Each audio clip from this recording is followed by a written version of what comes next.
Good afternoon, friends, followers, channel members. What a special stream we have for you today. The new upcoming FlyByWire stable build. Version 0.7.0, previously, or rather currently, unreleased. We're going to be putting it through its paces today. We've also got 2 flights for you. We're currently in Split, Croatia. We're going to head over to Italy. We're going into Pisa, where we have a complex RNAV approach to fly. And then we're going to come back to a unreleased airport coming soon from Orbx, and that is Zadar Airport. again, an RNAV approach. So hopefully something for everybody today. If that wasn't enough, I'm also going to attempt to see if we can utilize this aircraft with FS2 crew. So I'm going to have a virtual co-pilot at the side of me as well. So it's anything could happen on this flight. But the ultimate test, or the ultimate aim of this stream and this test flight, is to see if we can break the fly-by-wire new stable build. Obviously, we're hoping not. We're going to fly it as a normal real ops flight.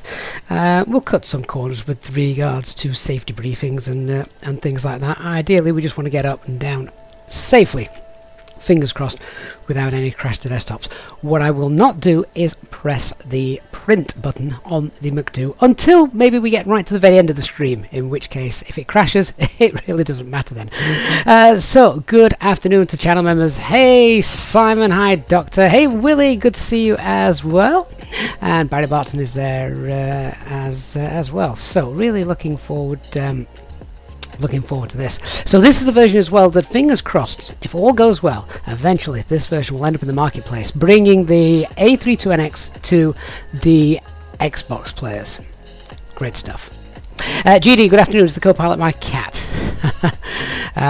Well, the dog isn't in the house, so we shouldn't hear him barking for a while. Simon, indeed, 2 sectors today. Very exciting. So GD, good to see you as well. And Avinda, hello. Good afternoon. 2 sectors for us to fly and a virtual co-pilot whose SOPs I'm still not familiar with, so we'll see what happens. Yeah, now, in fairness to FS2 crew, which as a program I really like, we should state right on the off that FS2 crew has not been tested with this version. It only is supposed to work with the current developer version. So if anything goes wrong there, we'll just slap the virtual co-pilot and tell them to head back to economy class. Let's just get the text off the screen there. All right, let's get on board, shall we? So here we are at Split Airport. Now I've got live traffic turned on as well, just for a little bit of fun. HD, that's right, 2 sectors. What I want to make sure is that the aircraft flies properly on both of them, given a thorough test for the fly-by-wire guys. That's the plan anyway, so we'll see how it goes. And of course, as we're doing a test flight, we're not going to be quite as in-depth with regards to how we fly the aircraft. We'll of course do all the main things correctly. So what I want to do is we'll get the music just turned down a little bit, because we're going to fire up FS2 crew and see if he's going to come and power the aircraft up. We'll also start getting passengers on board as well, our lovely passengers that are putting their lives in the hands of the fly-by-wire crew. Dr. Magic, you flew it with the experimental build yesterday, so that works out. That's good stuff. Pro Gamer on Twitch, not the full setup yet, but it will be coming. Top Gun, hello from Sacramento, and Hyacinth, good to see you as well. Okay, so I think FS2 crew is all about ready. What we're going to do in a second is we're going to start the pre-flight events. So here we are.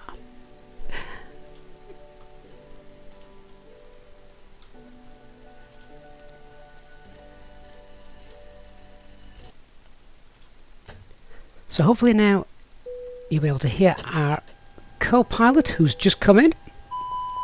He's doing the APU fire test. And of course we are not on VATSIM for this. So the APU fire test is taking place. And we also need to give you guys the operational flight plan as well. So let me go ahead and pin that to the chat. Just 1 second.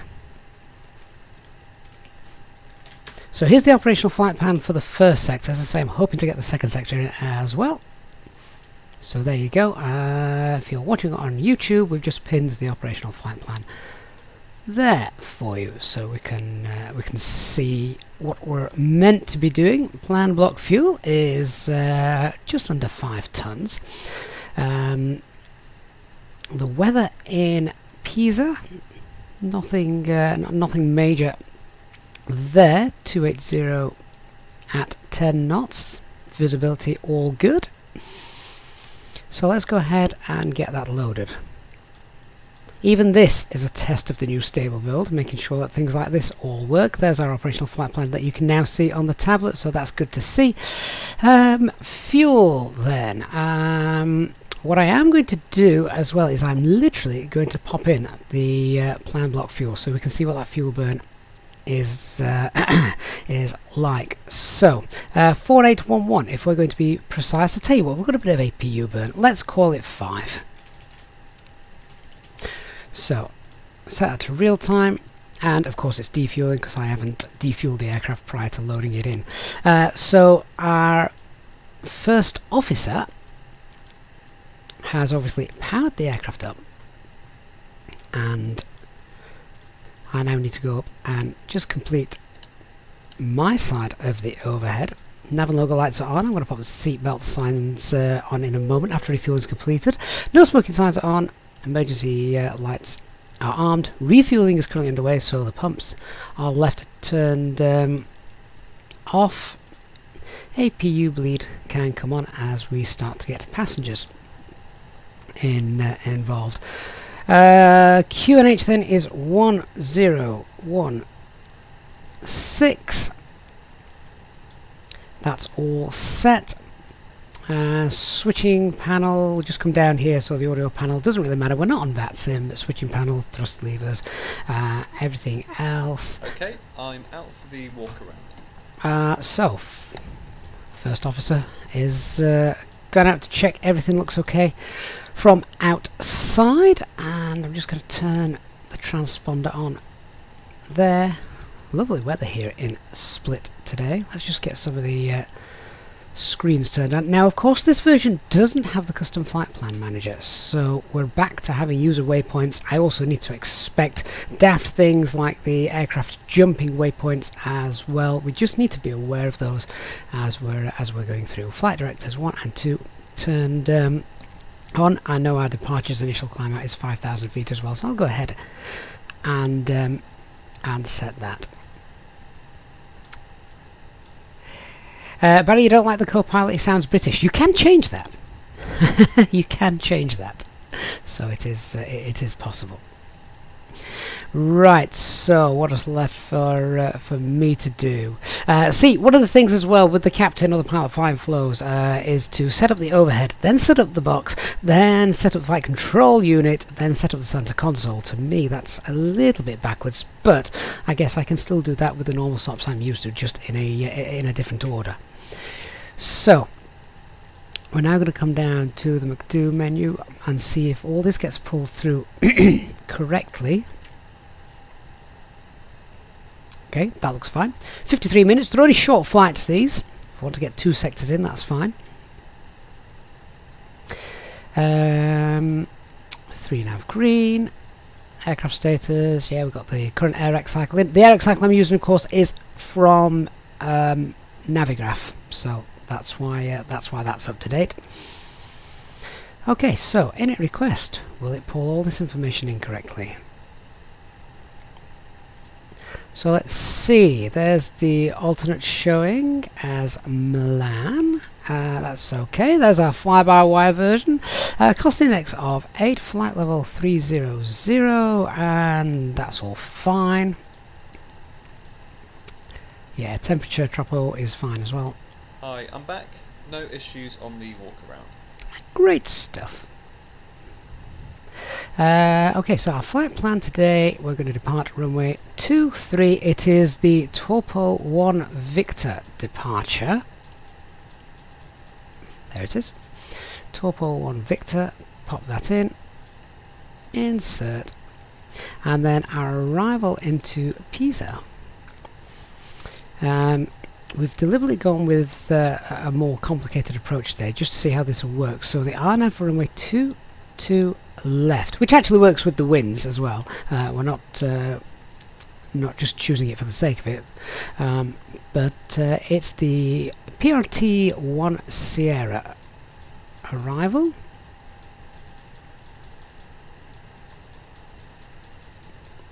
Lots of arrivals here in Pisa. There we go. PRT1 Sierra via Pisa.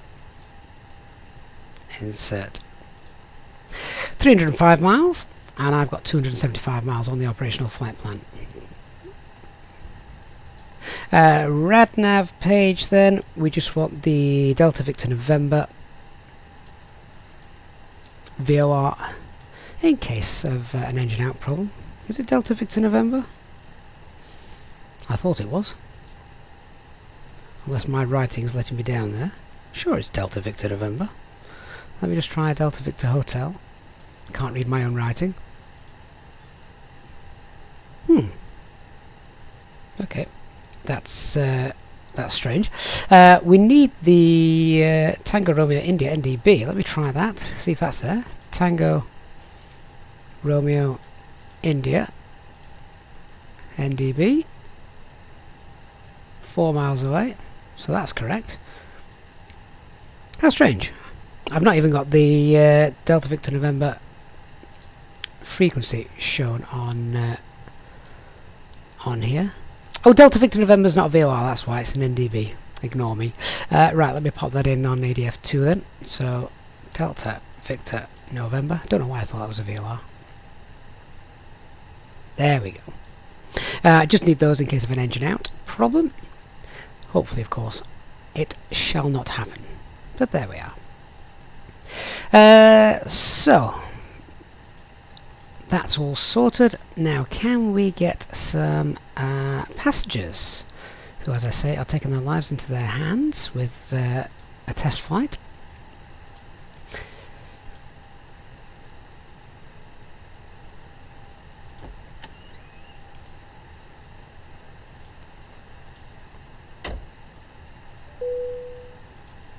Cabin crew, yeah, we've completed the checks, so now you can open the doors and start getting the passengers.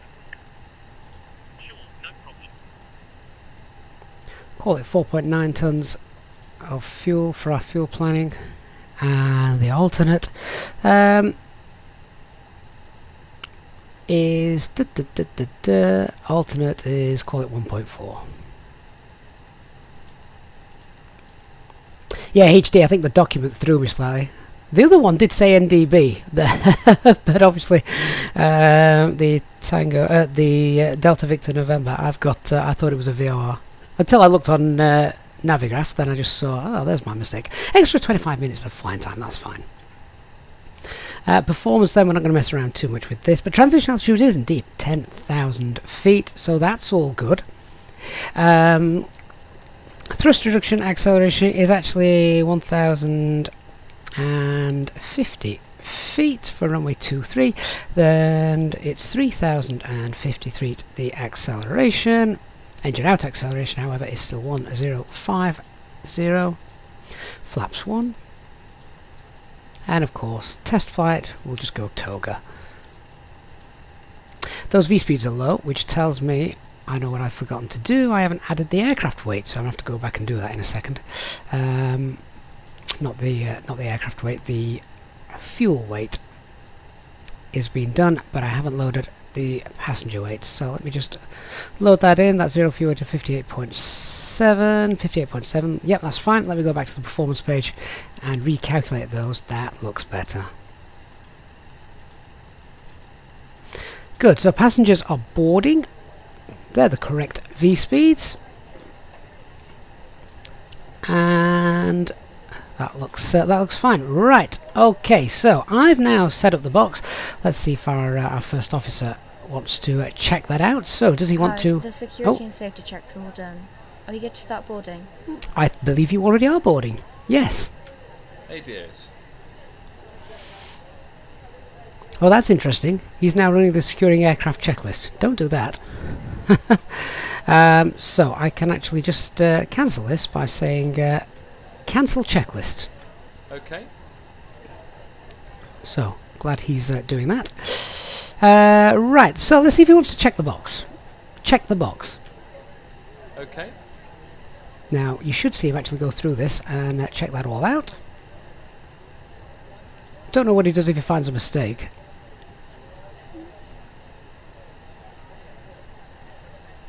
Okay.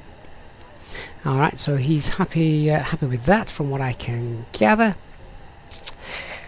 HT, I'm just going to go Toga for this, just to get us up and see if that's working. Okay, that's fine. Happy with that.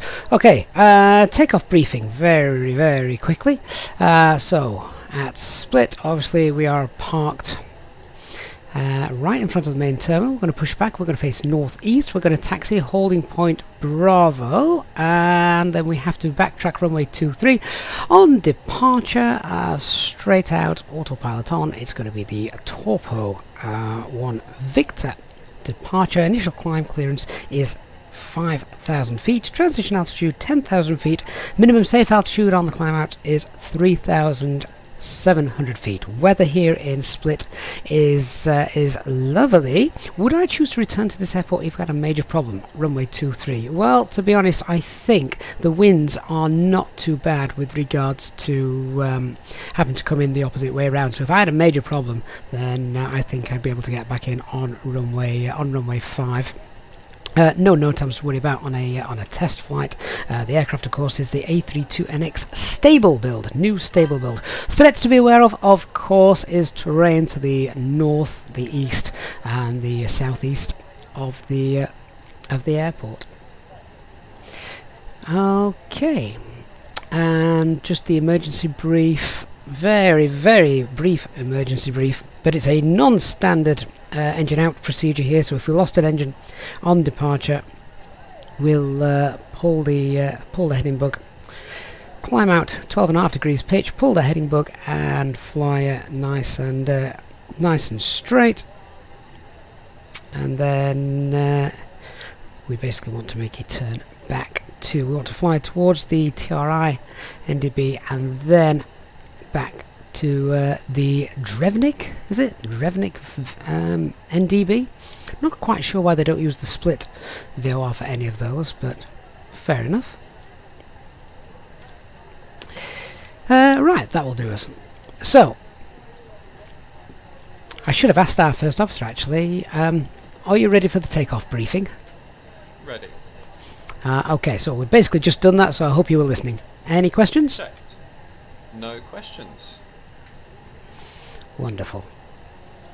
Okay then, so now he's happy. How are we doing with our passengers? I might speed the passenger boarding up just so we can get out of here. So obviously a reminder, we're not on VATSIM and we're not on any sort of multiplayer, just to test this all by ourselves. Fuel loading is complete, so seatbelt signs are on. Why on earth is all the anti-ice on? Let's get those off. We can now disconnect external power. Is the tug actually connected up here? So let's disconnect external power. We can tell the GPU to disappear. Does the stable version include the improvements from the experimental? No. No. It does not.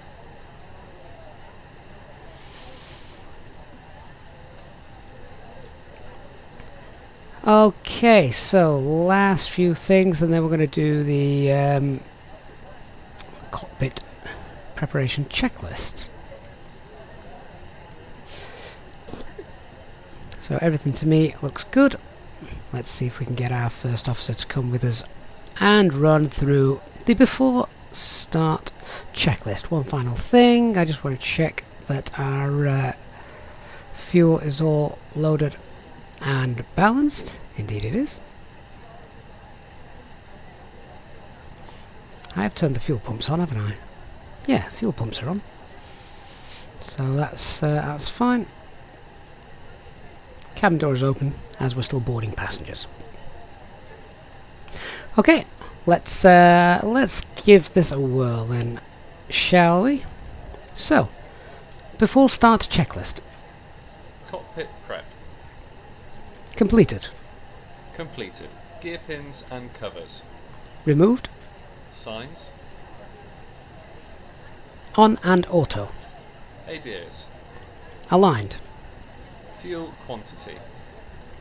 4980 kilograms. Takeoff data. Set and checked. Baro ref. 1016. 1016 set. 1016 set. Down to the line. Great stuff. So now I'm just waiting for the rest of the passengers.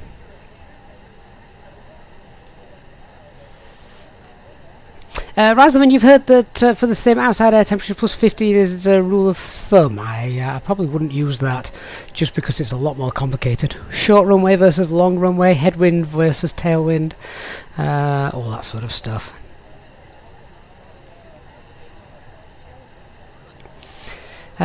So the tug can start manoeuvring into position. We can't do anything yet as I'm still waiting for a few passengers to come in.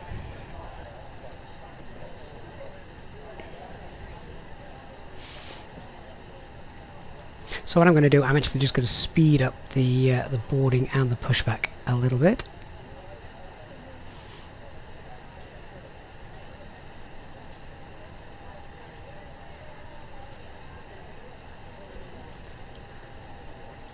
So I think FS2 crew also should come in with a load sheet. I don't know if they're going to appear or not, to be honest with you.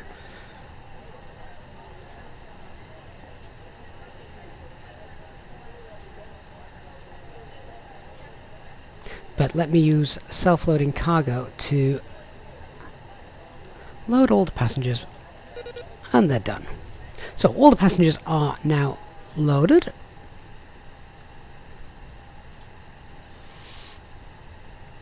Looks like we're good to go. So now that's done, we'll close the main doors.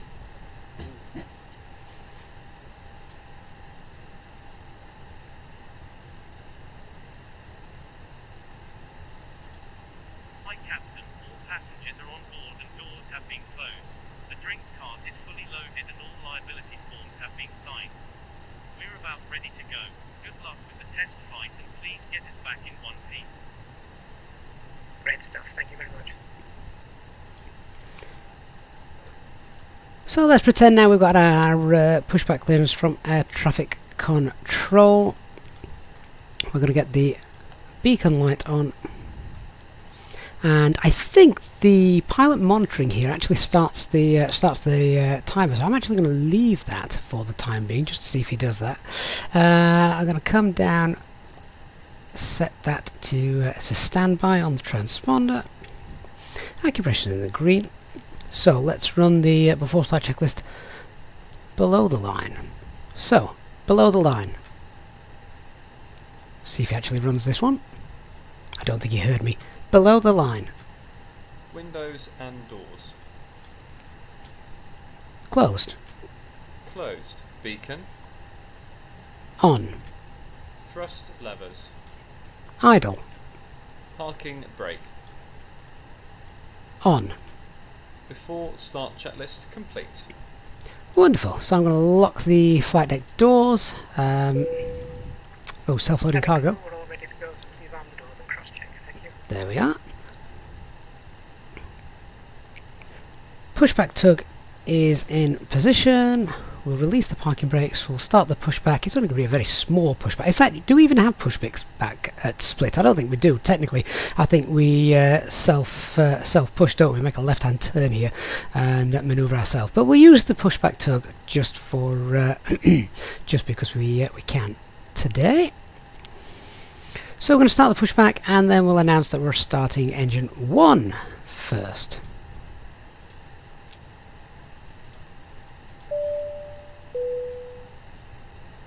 Ladies and gentlemen, this is your captain speaking, and on behalf of the FlyByWire development team, I'd like to welcome you on board this FlyByWire test flight in the Airbus A320NX. Today, we're going to be testing out some new systems, so I invite you to sit back, relax, and enjoy the flight. A reminder that this version of the Airbus is not yet available for download. All of the new systems will shortly be merged into the developer build and the upcoming experimental version. For now, please listen to your cabin crew, get yourselves seated with your seatbelts securely fastened, and as the ground crew finish loading the last of your luggage into the aircraft, we look forward to a safe, smooth departure, and we hope you enjoy your flight. Once again, on behalf of the FlyByWire team, thank you very much for choosing to fly with us today, and we look forward to delivering you a safe and pleasant journey. Okay, so pushback is now underway. Let me just lock the flight deck doors. Clunk. Right, so we're going to announce starting engine 1. Starting engine 1. Check.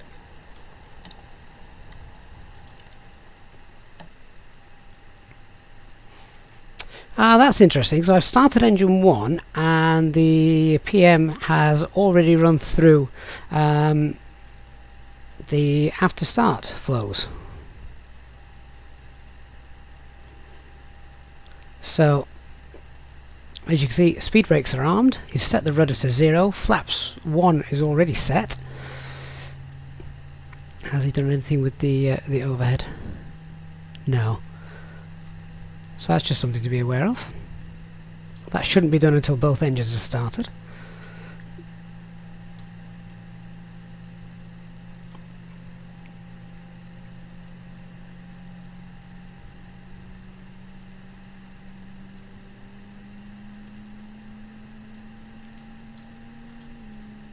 I wonder if there is a setting in the configurations for FS2 crew that engine 2 is the norm to start first. We're not going to go back into that discussion, but because I've requested engine 1 to be started first, I wonder if that messes it up ever so slightly. Peter Green, silly PM. Yeah, so we know it's not HD sat next to me. Do I have a video about the engine start procedure? It's pretty straightforward. Check out the real world procedures playlist on the channel. That'll take you through everything. How long is this flight, Jordan, on Twitch? It's about 56 minutes. Attention to the following important information about this airplane. Your seatbelt should be fastened whenever the fasten seatbelt sign is illuminated. To fasten your seatbelt, insert the metal tip into the So how's engine 1 doing? Okay. Starting engine 2. Check. lift the metal flap. All emergency exits are clearly marked. Take a moment now to locate the exit nearest you. Emergency exit lights are located near the floor in each aisle to assist you to an exit. As you can see, this aircraft has 6 exit doors. 3 doors are located on the left side and 3 doors on the right side. Each door is equipped with an automatic slide. In an emergency, flight attendants will inflate slides from all safe exits. In the event of an evacuation, move quickly to the exit nearest you and jump into the slide. Leave all luggage behind. After you reach the bottom of the slide, So now just waiting for engine 2 to begin. That pushback looks good. our cabin pressure is And we'll hold that just there. change in pressurization of the And the pushback. masks will automatically Set parking brakes. target above your seat. Wait for engine 2 to finish. Control cigarettes. Remain in your seat and pull the nearest mask to your face until the pin is released and the tube is fully extended. Place the mask over your nose and mouth. Adjust the elastic head strap and breathe normally. If you are traveling with a child, secure your own oxygen mask first, then assist the child. Continue to wear the oxygen mask until instructed to remove it by a crew member. A life vest is located under each seat. To use it, So we got engine number 2 is now stabilized. So vest and hold it in front of you. Place your arms through the straps. after start checklist. Anti-ice. Actually, after the anti-start checklist, before running that, I should have done engine mode selector to norm. APU bleed can come off. Anti-ice not required. APU master can come off. And the PM's already done the speed brake flaps flow. So anti-ice is off. Off. Ecam status. Checked. Pitch trim. So I need to go ahead and set the pitch trim, which is around 30. So let's just go ahead and do that. Set and checked. Rudder trim. 0. After start checklist complete. So then, let me see. Are we... Well, no, we are. I can announce clear left side. He's not listening. Clear left side. Clear right side. So first officer's now doing taxi flow, so we can see the taxi light is on. He's also popped the wing light on as well. Probably only needs to be done at night, but never mind. Okay, so that's all okay. Let's do a flight control check while we're stationary. It's not exactly a long taxi, so flight control check. Ready. Now I have to do up and down first, so Full up. Full down. Neutral. Full right. Full left. Neutral. okay, and rudder. Full right. Full left. Neutral. Let him do his checks. It's great that you can actually physically see him doing it as well. I find that quite nice.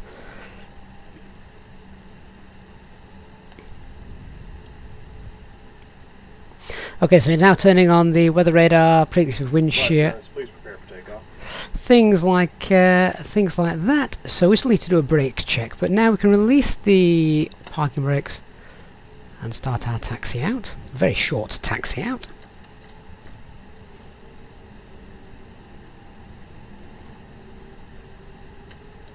So before we gain too much speed, we'll just do that brake check. There we go. Brake check. Brake check. Pressure 0. Okay, PEDS check. No change to the performance. QNH still 1016. Engine out procedure non-standard, and I've also need to turn on the ADFs so we know where we're going. Should anything bad happen, hopefully it won't, of course. Departure is coded into the FMGC. I've not actually set that through, but that's okay for a test flight. And stop altitude is 5,000. Okay, so as I say, very, very short taxi at this airport. Let's run the before takeoff checklist.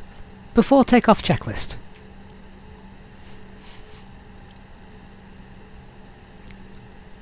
Let's try that again, shall we? Check. Before takeoff checklist. Flight controls. Checked.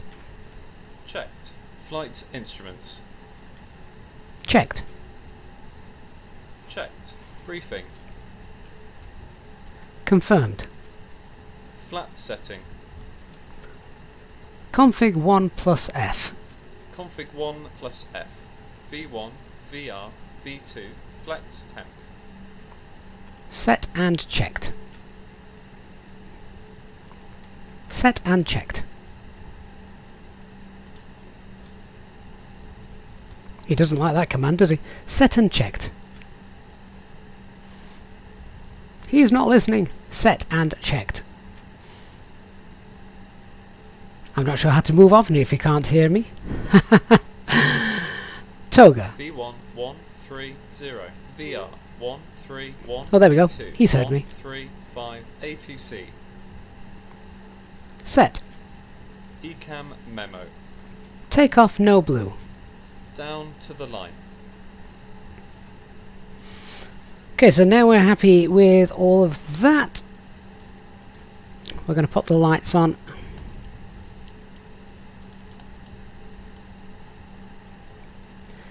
And I think at this point he does a PA to the crew, sets the transponder, and I think it turns... Clear of traffic. I think he also turns the packs off as well. Cabin crew, seats for takeoff,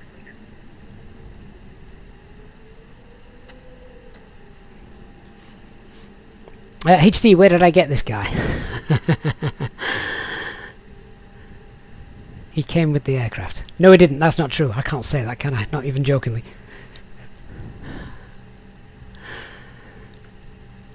So I'm just checking. Yeah, packs 1 and 2 are indeed turned off.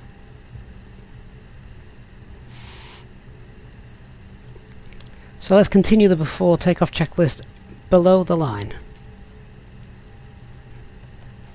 So let's ask him for that. Look at that incline right at the end of the runway. And the little patches in the runway where they've done repairs too. Below the line.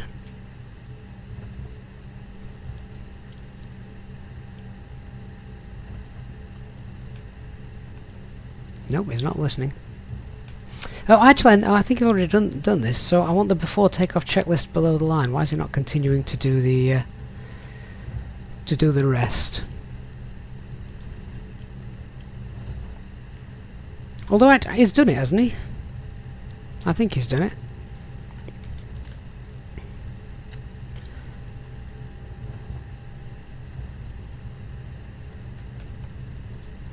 I can also tell him as well to request takeoff clearance if I actually want him to. So you could say, request takeoff clearance. Tower, easy. Ready for departure.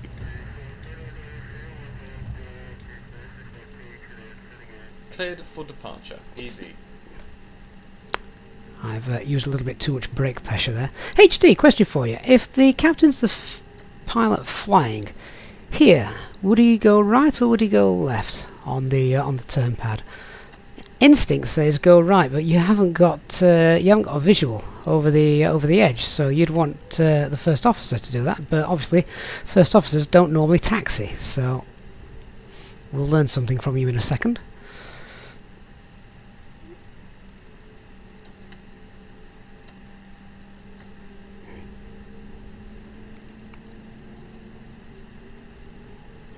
So we're going to line up.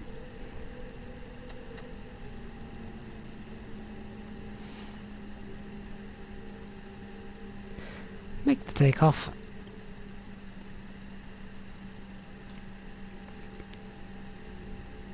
And hopefully our PM won't do anything daft.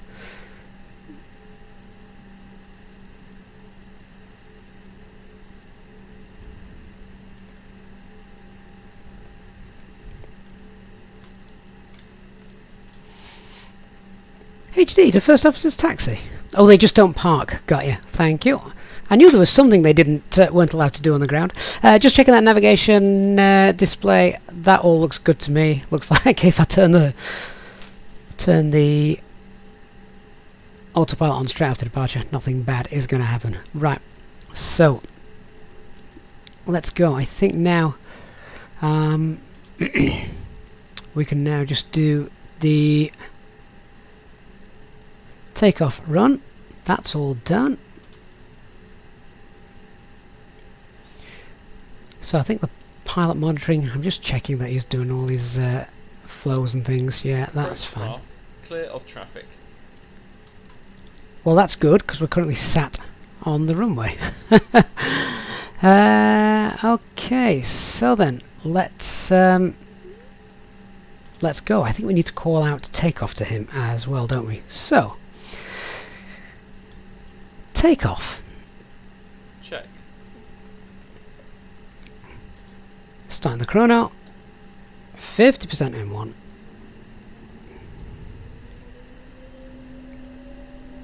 Engine stable. And takeoff thrust.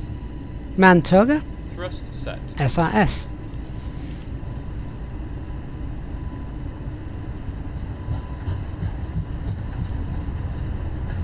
It's uphill this way. That really does look uphill as well. V1. Rotate. Positive climb. Positive rate climb, gear up. So we've got nav.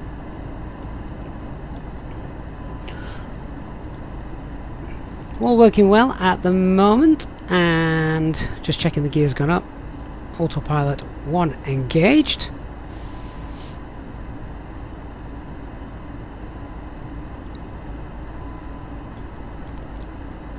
Set climb thrust. Thrust climb. Still following SRS, remember. Thrust reduction acceleration. different, of course. Acceleration is 3,050 feet, so we'll see that in about 800 feet's time. He's put the packs back on, which is really nice when you're flying on VATSIM and making ATC communications. So little things like that will be a huge help.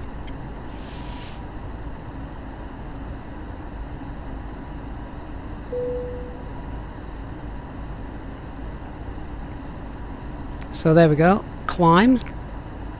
We can even announce the FMA if you so see fit. Climb.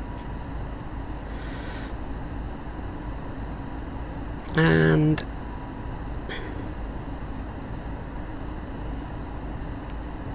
1,000 to go. 1,000 feet to go. No ATC around, of course. We're on our own, so let's set a higher altitude. Let's go flight level 200. Set standard pressure. So that's speed. And not quite sure why we're in VS. Let's just go back into managed mode. There we go. Thrust climb. Climb.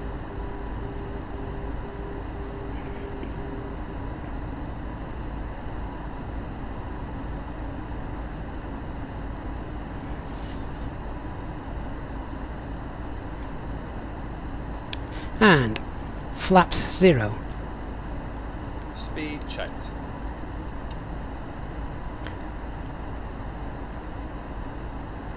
Flaps are up. And I was expecting him to disarm the ground spoilers as well. Flaps 0. Oh, there we go. Maybe he waits until they're fully retracted. So now ground spoilers should be disarmed. I think that was the click we just heard. There we go. Runway turn off lights come off. Obviously now following the flight plan that we've got set in. I'm having to work really hard here just to make sure that the first officer doesn't do anything I don't expect.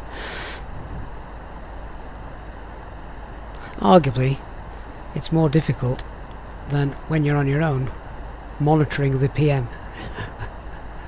Should be the other way around, of course. Will you know the 1,000 to go was in reference to the altitude that was set.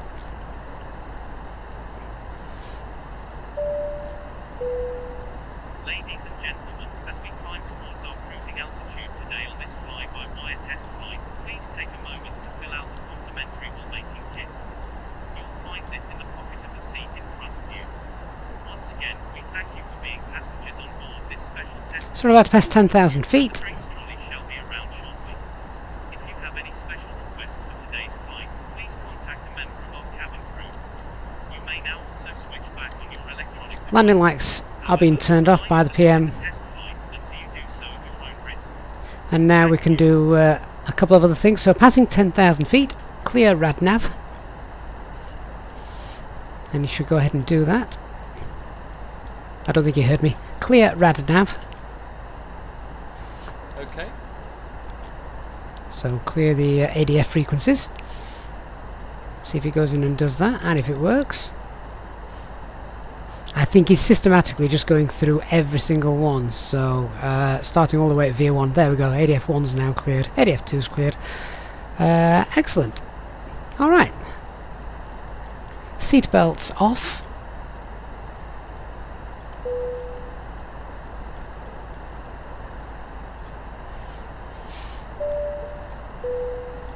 Ladies and gentlemen, the seatbelt sign has now been turned off. You are now free to move around the cabin and the toilets are now available. However, when in your seat, we recommend that you keep your seatbelt fastened at all times in case of unexpected turbulence. Please contact a member of the cabin crew if you require assistance. I am being lazy, HD. It's a test flight. To be honest, he couldn't clear. Could he? Are the RadNav's links? They must be, aren't they? So if he clears out on his side, he should clear my side. Okay. Can I get him to change the... not that you'd do this because you're the pilot flying, aren't you? But can I get him to set our cruising altitude today? It was flight level 300. So set flight level 300. I don't know if that's going to work. Or does it may be something daft like set flight level 300. Set flight level 300. I'm going to have to do that myself.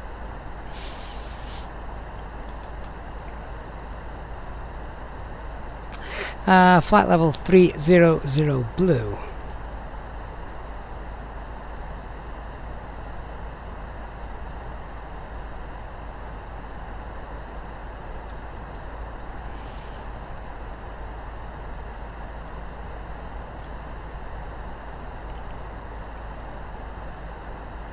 Set standard pressure on the standby as well. Hey Wayne, hope you're well.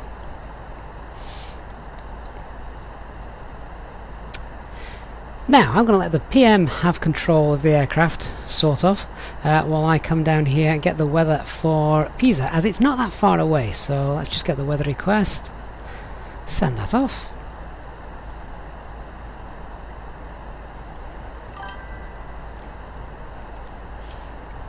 Hyacinth, I don't mind being lazy.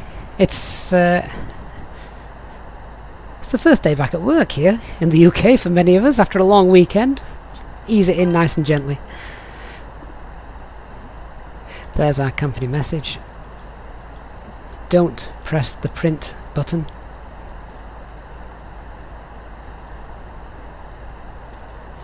Wind 270 at 10.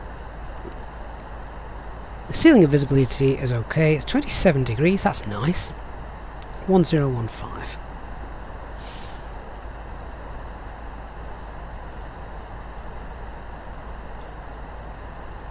So I'm going to go ahead and start preparing for our arrival, because it is a very short flight. So go to the perf page, get that in. So that QNH again, 1015. Temperature is 27. Wind 270 at 10.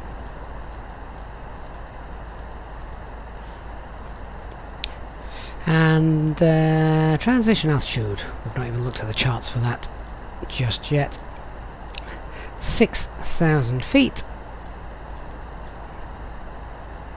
TCAS works with the stable version, as you can see, which I would imagine the weather radar also works with this version. And decision altitude is 440.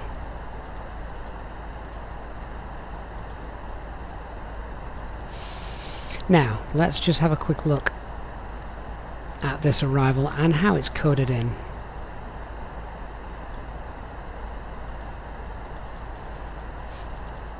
So I expect it to fly over the airport and then back around. Yeah, so that's pretty much the full approach. Now, what we could do to speed things up. So essentially, the arrival brings us in via the Patola VOR to GNR. We then overfly the VOR and then we head back out again to 701, 702, 703, 704, etc, etc. We can see that all there. What I'm going to do is, on our approach, I'm going to come in and we're just going to go, we could go direct from GNR to 702 actually, rather than flying over the in fact we could probably go from the PRT VOR to 702, couldn't we? That would save a little bit of time. And in that sector as well, minimum safe altitude is 5,900 feet. So that's nice and safe, because at 702 we want to be at 5,000 feet. There we go. So I'm going to pop that in to the progress page, RP702, to help with our descent planning.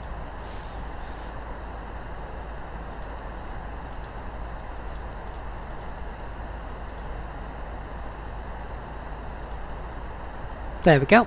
And we want to be 5,000 feet by that point. You can also see it's not that straightforward RNAV approach. 5,000 feet. Once we pass that, we're down to 3,300 feet. We want to start configuring nice and early, because we start descending a 3-degree glide path angle, flight path angle at 704 from 3,100 feet. And when we come in down, it is an offset. Whereas the final approach is offset 12 degrees from this. So worth getting configured nice and early for that. How are we doing? Flight level 270 on our way. I also imagine, do the airports populate as well? Oh look, weather radar is indeed working. Some building cumulus clouds there over Italy.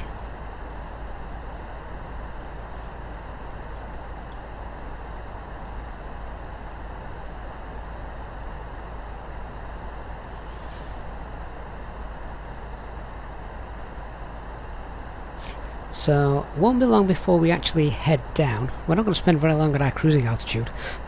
Cruising altitude today is what was it? Cruising altitude today is flight level 300.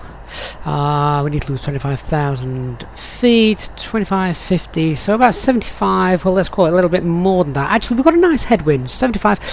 Start getting slowed down as well. Let's do it at about 80. If we start heading down around 85 miles away, 1,000 that would to help. go. 1,000 feet to go, thank you. Bernie, I am typing with a mouse. I bet I've just not got the mouse turned on, have I? My apologies, hang on a second. I am using the mouse, it just looks good, doesn't it, without the mouse. There we go.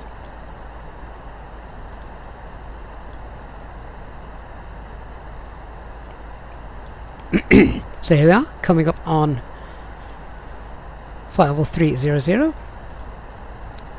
Speed Alt Star.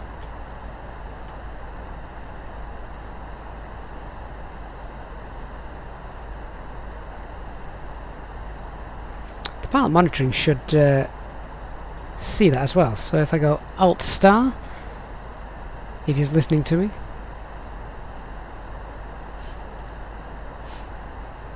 and Alt Cruise.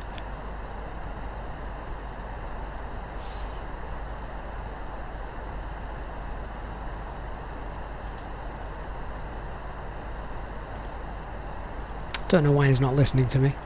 Maybe he's asleep. Or maybe he's just gone to the toilet. Either way, we're now cruising away towards Pisa.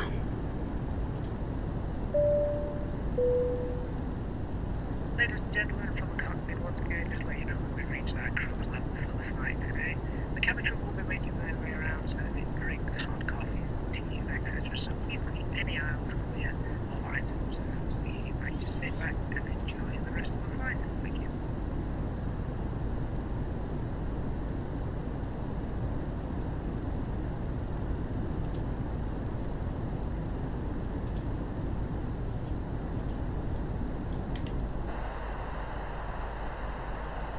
So we've done a rough brief on our approach. That's okay. We can now just relax for, well, not too long. If I come to that progress page, then we can see we've got less than 100 miles to go before we start heading our way back down.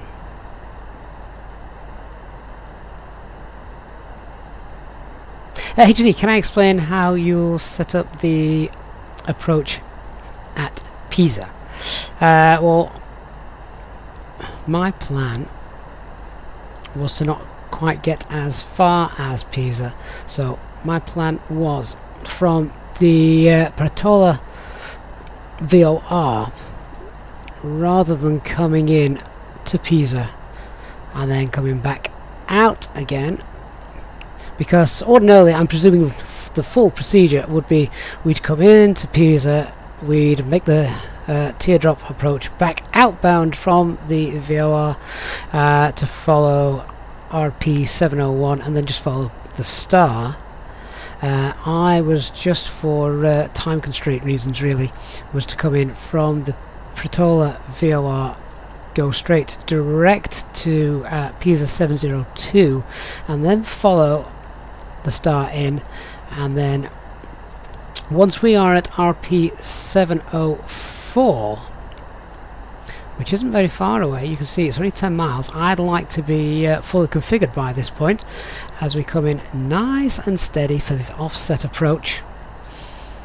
So I want to be landing gear down, flaps 3 by the time we get to 704, and then start that 3-degree descent path angle, flight path angle, all the way down. So that's my that's how we're going to do that. in theory.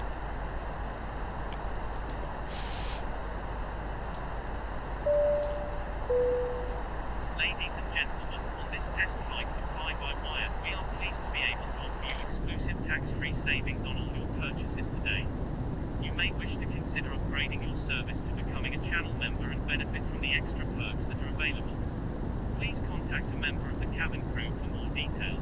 Please remember that this version of the Airbus A320neo is not yet available for downloading. Thank you.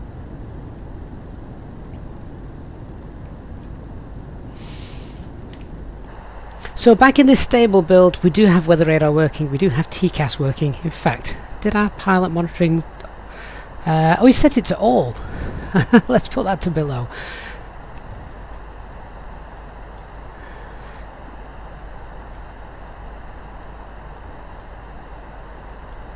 HD, don't forget it's LNAV only minimums. Not that it makes any difference because we can't do final approach. No, final approach still does not work, so it's going to have to be nav FBA. We need to keep an eye on, of course, the top right of the navigation display. Make sure we know where the aircraft's heading, because chances are it may jump a couple of times, so it may not be the perfect may not be the perfect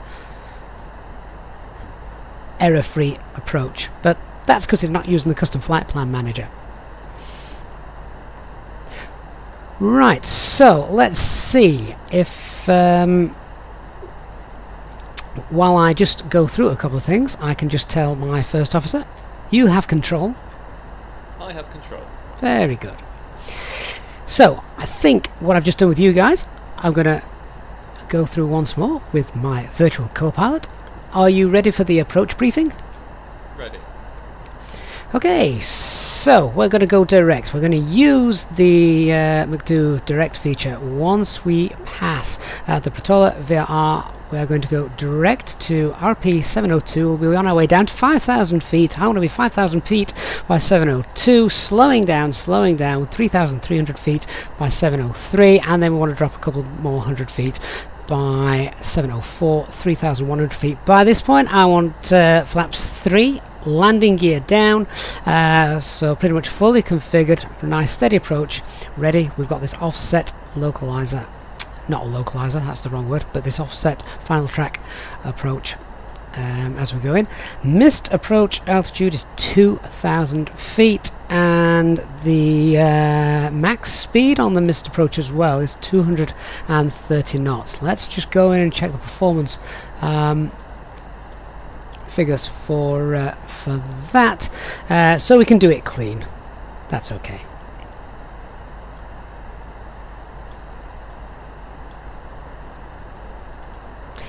Right.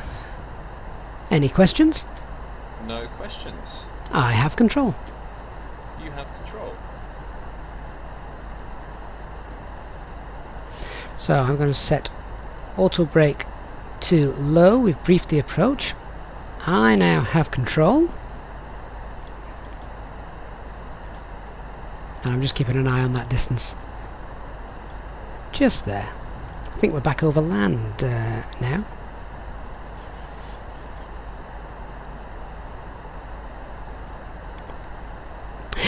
You are quite right, Interactive Studio 7000, the squawk code for VFR.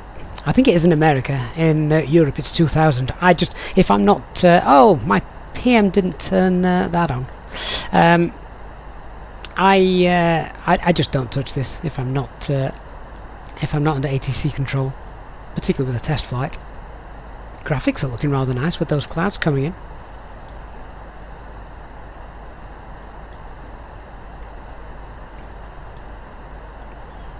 HD, here's a question to wrap your head around.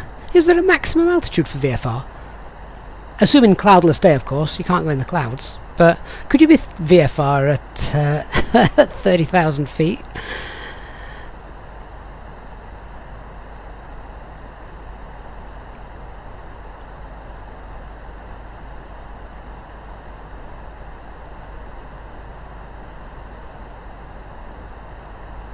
Madsy, you can turn off the highlighting of the buttons in the A320NX by one of the settings, which brings it back to, is it legacy mode? I did do a video on this following Sim Update 5. If you want to check that out, it does tell you how to turn it off, unless someone in the chat can help you, because I can't quite remember it off the top of my head.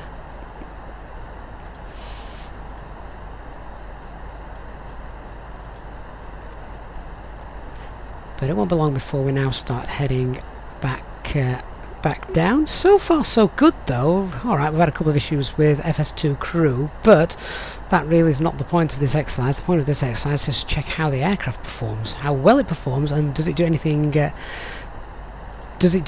daft, which so far it certainly hasn't. It's all working very well, and it's nice to see that weather radar back on as well as a little bit of TCAS too.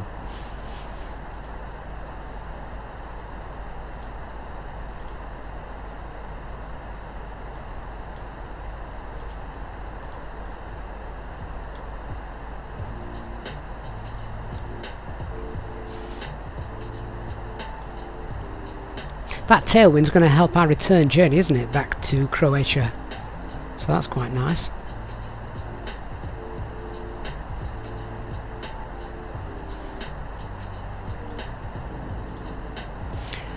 A little bit of thunder and lightning. If I just zoom out, what's that weather radar looking like on our flight path? We've got to descend through that.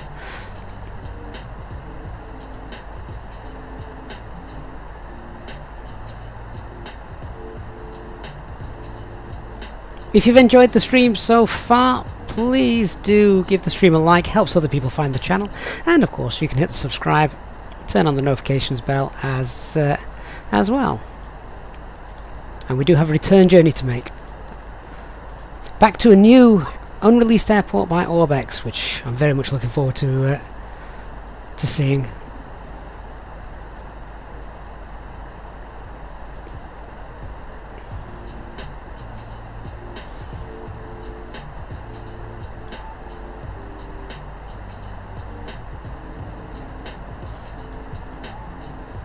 Indeed, these clouds do look rather turbulent in places, don't they? Tell you what I do like, and I've seen a few videos of recently, is a time-lapse video in Microsoft Flight Simulator. I love those.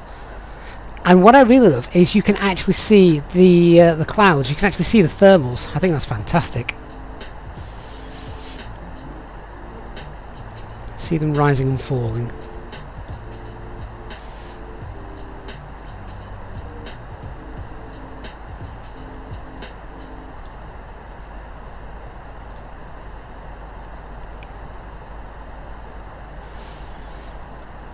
So we've got the weather and the landing information.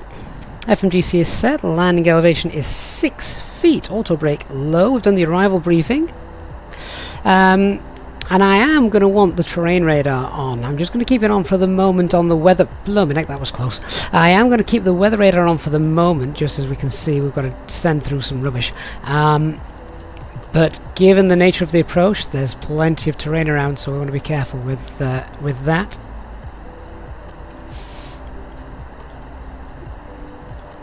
Of course, if I had a real first officer, he could have his weather radar on, I could put the terrain radar on, then we got the best of both worlds. That way you can both see what you're doing. Tyranny, sadly not. But if I can fool you, it's HD you need to thank.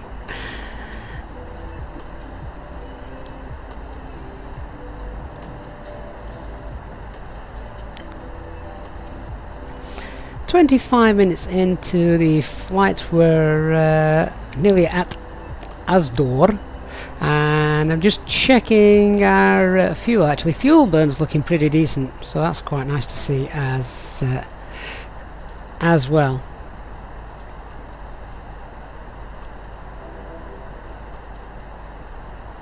MBS, how good is the latest stable version? You almost always use the dev version. Yeah, well, of course, we all now really like the experimental version because of the custom flight plan manager. Sadly, that's not being brought into this. Okay, we're going to head down now. So we're going to set. I'm going to set flight level. Actually, it's not going to be a flight level at all. It's going to be an altitude, 5,000 feet.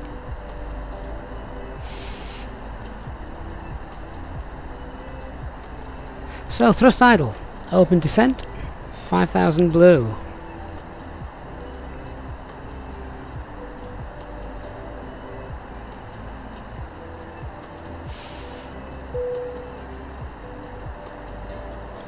As we go down, our first officer has put the seatbelt signs on. I don't want to run the approach brief just yet. The captain has turned on the fasten seatbelt sign.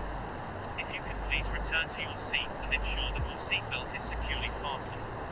If you are travelling with an infant, please ensure that they are secured safely using the infant seatbelt provided. The toilets will now go out of use until the fasten seatbelt sign is turned on. Please contact a member of the cabin crew if you require assistance. Thank you.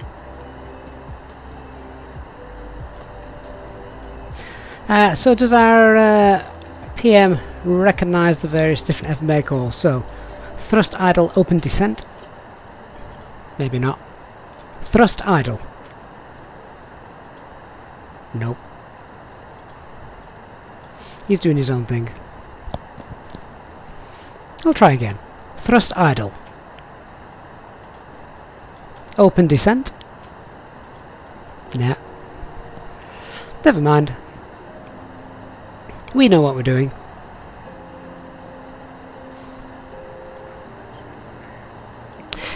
So, with all those nasty looking clouds as well down there, let's get the anti-ice on. I think for the return journey we may kick the first officer out.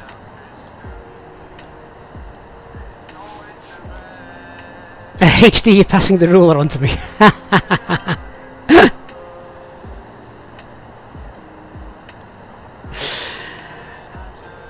I wonder how turbulent it's going to be on our way down. That'll be interesting to see. Ladies and gentlemen from the flight deck, you may have noticed we've begun our descent into our destination. We're not expecting any further delays or traffic in front of us the next few days, so if you can assist the cabin crew by dividing your trays, handing them back, and putting it in the bags provided. For safety reasons, we set off all electrical devices and switch them to airplane mode. So we have one. Please also note that the air controls will shortly go out of use. Thank you. So I can also see we're now nicely below the profile. I'm just going to slow down that rate of descent a little bit.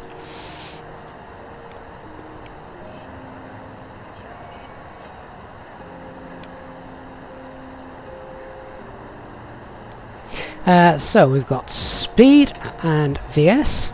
Is he going to listen to me if I call those FMAs out to him? Speed.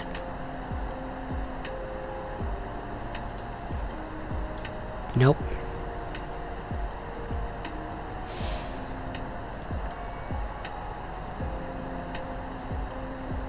Anyway, let's see if we can run the approach checklist, shall we? Approach checklist.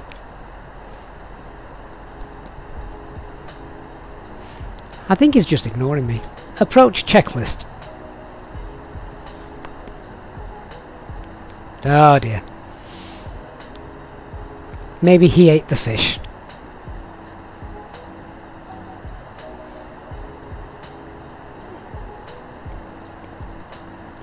Well, I'll run the approach checklist myself, seeing as the seatbelt signs are already on. So minimums are set. Engine motor select is normal. The electronic flyback is stowed, and of course we've briefed the approach.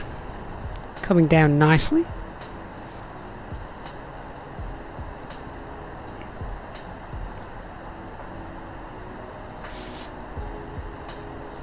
I want to know what was in my first officer's cup.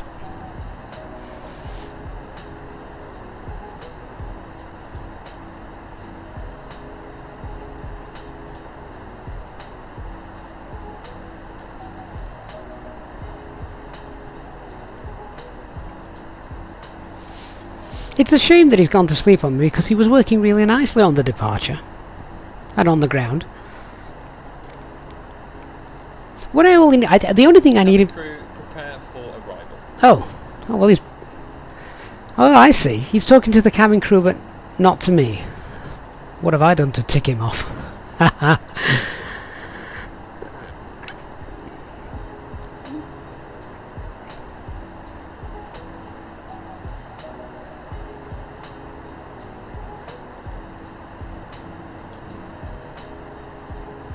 I think the only issue that FS2 crew gives you is that obviously if you're in a big rush and you want him to do something, then that can delay things. And I think somehow if you miss a vital stage of the flight, then I think that can sometimes screw it up a bit. It has to go through a script.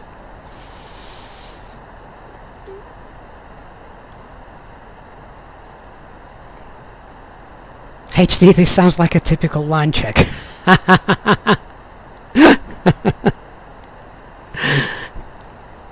And for those of you on the channel, one is coming up. Hopefully next week.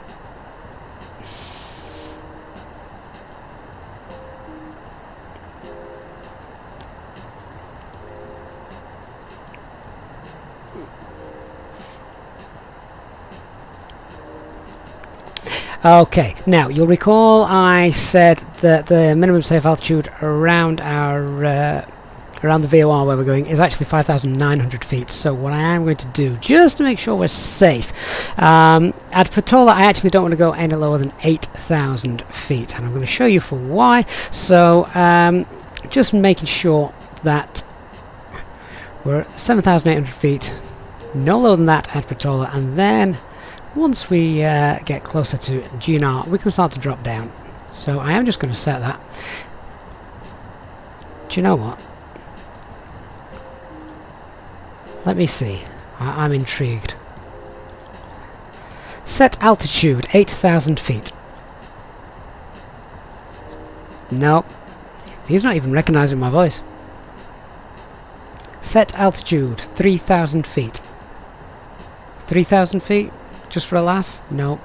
Okay. 8,000 blue. And that actually looks to be a flight level. Flight level 080. Blue.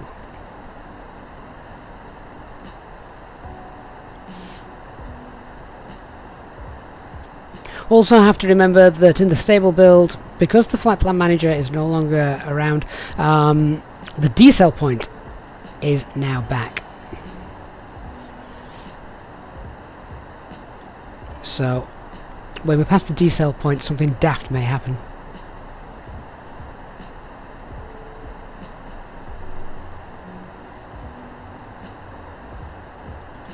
Sakotech, hello. So this is just a lot of bug corrections for sim update number 5. This is a version that they will hopefully get into the marketplace once it works. Looks like we've got a nice gap in the weather there. Look at that. That's just worked out perfectly for us.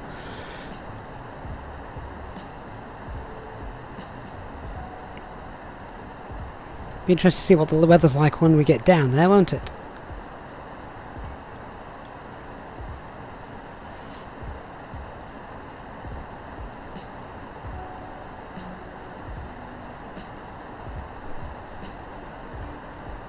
I don't know if my first officer is in the middle of a checklist. Can I tell him to cancel a checklist? Let me just see. So let's see if this works. Cancel checklist. No, he's not even. I'm just looking at the window. It tells me whether it's recognised my command or not, and he's not recognising a single thing. Cancel checklist. Okay. Oh, I've woke him up. That's interesting.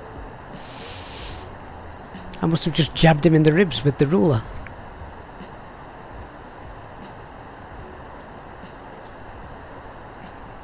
Dickens FS, you are correct. It is made for the dev version. However, it works with the experimental version, and in fairness, it also works with this version. But it just wasn't awake. I think that was his problem.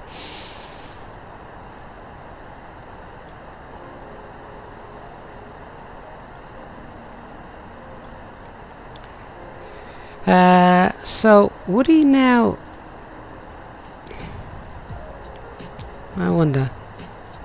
Let's see. Pull speed. Set speed 250.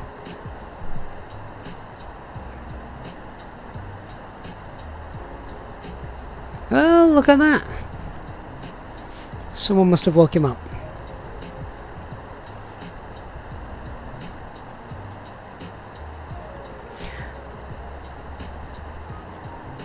Just going to slow that rate of descent down a little bit to help us lose speed.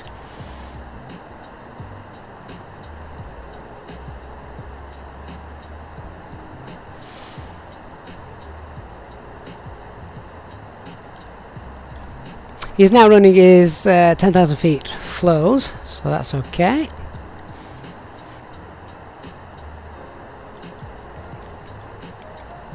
He was rather tepid with the turning of the speed bug there, HD, wasn't he?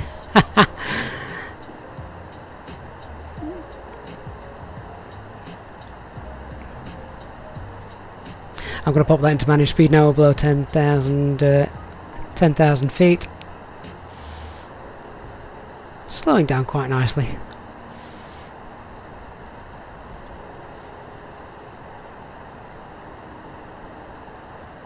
We've also got traffic below us. Keep an eye on that. This is real world traffic as well that you're seeing on here. We're not on any multiplier. It's just real world traffic.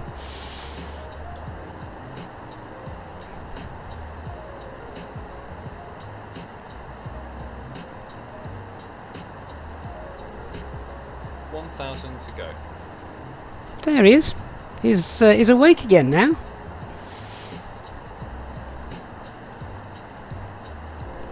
So we're stopping our descent at flight level 80 just because minimum safe altitude. Until we pass PRT, then we can start heading down again. Nothing in our way really there. Okay, so I'm now going to set 5,000 feet. Thrust idle, open descent, and we want to put 1015, so we've got local QNH, continuing our way down, that's okay.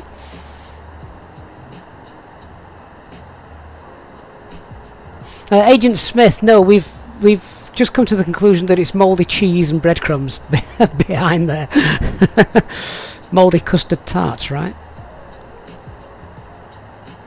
Okay, so just coming back on our approach to this from Ginar.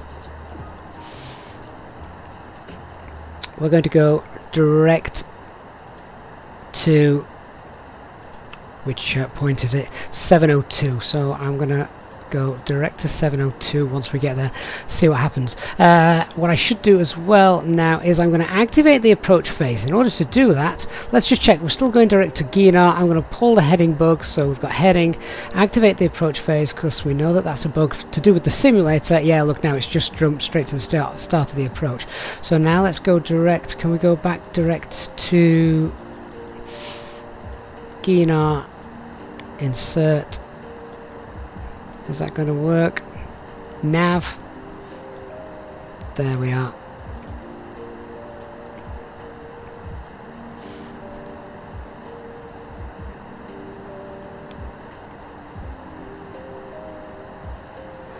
And we're slowing down nicely as well, so I'll get flaps 1 out pretty soon.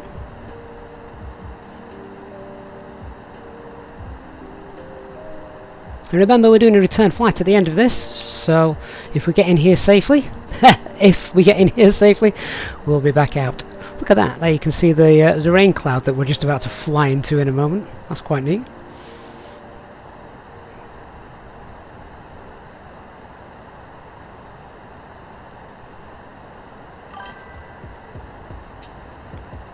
Rise of you do miss having TCAS on the experimental version. Yeah, it's great to have. There's an aircraft down there somewhere. Oh look, there it is. I do love flying sometimes with live traffic.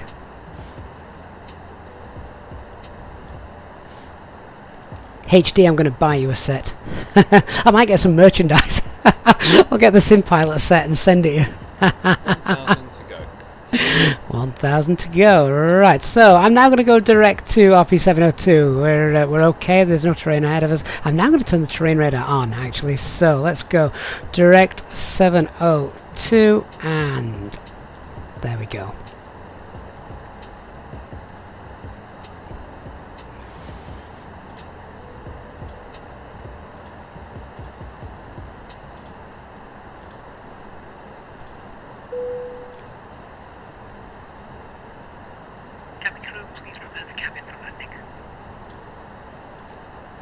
So he's preparing the cabin for our landing, and we're going to start configuring. So, speed alt star. Checked. Oh, look at that, he's now actually doing his job.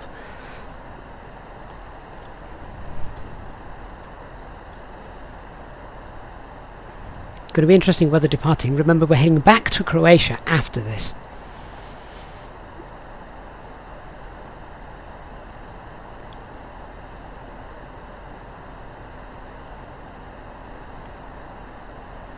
So after passing 702, we're going to head down to 3,300 feet. Speed is good.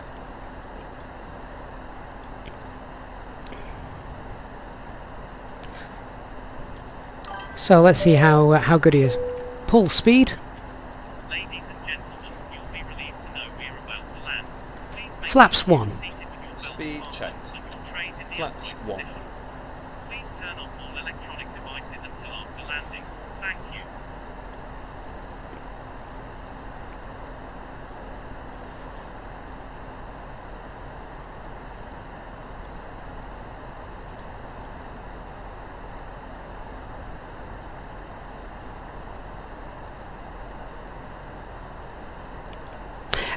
So no, this is just default live weather being set for this.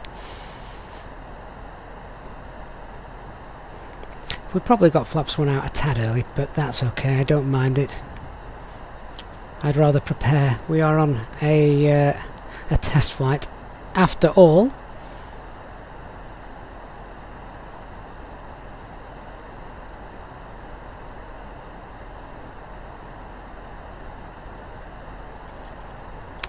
And QNH, of course, very, very important for an RNAV approach. Let's just check that is still the yeah, 1015 is still current. So QNH 1015 set.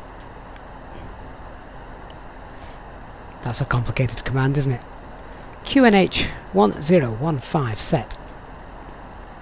1015 set. Passing 4,900 now.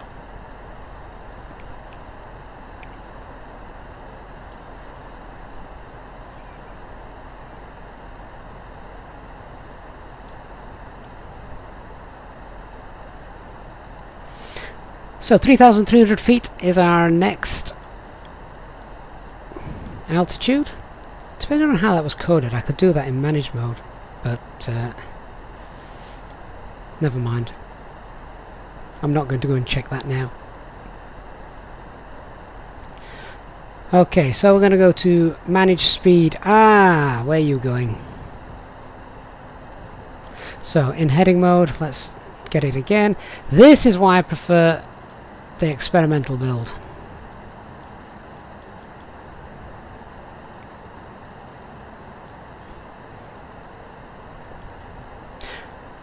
Thrust idle, open descent. Checked.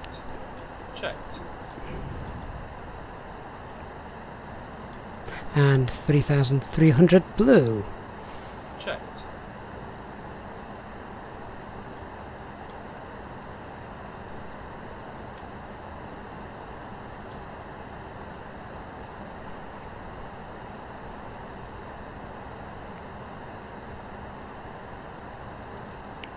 Flaps 2.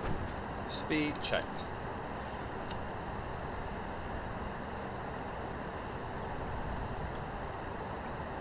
Flaps 2. And we're slowing down now, which I don't mind doing. We've got no other traffic around us. Take this nice and easy, just in case things don't work.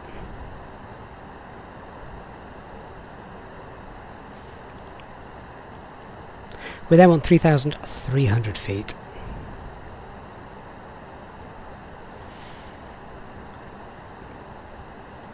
There's only about 4 miles, just under 4 miles between these two waypoints.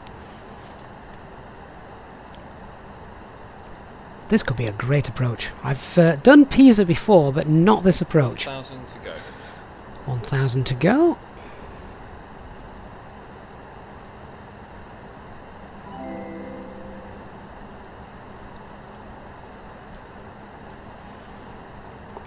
Captain N, thank you very much for your very kind donation. It's a nice flight. Let's see if we can have a nice landing. Thank you very much for that. So we'll make the turn, then we'll get the gear down, flaps 3.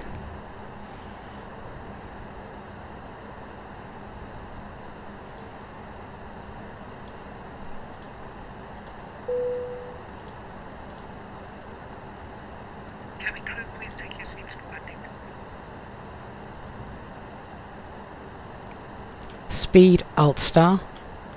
Checked.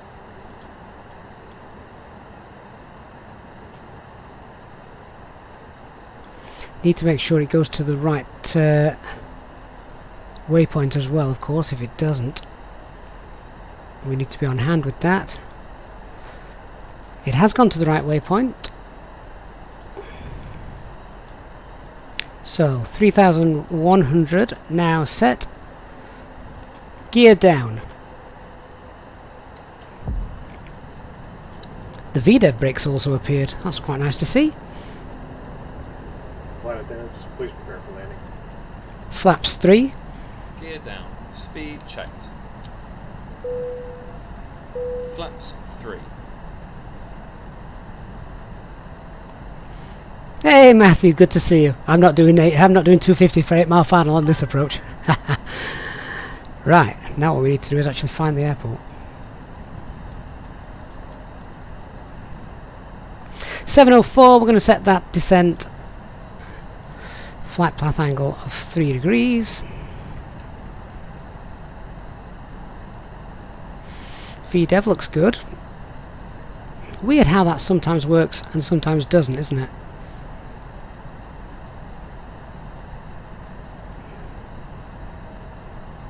So we'll pull that in a second.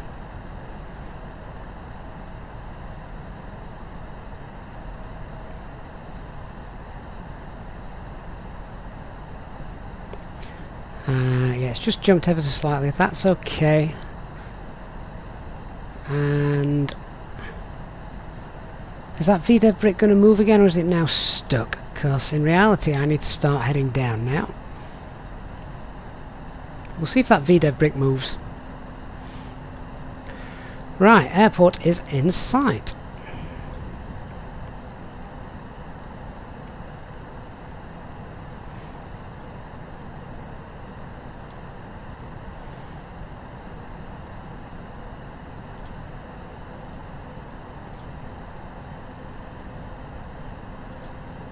So I'm now using the charts to cross-reference our distance.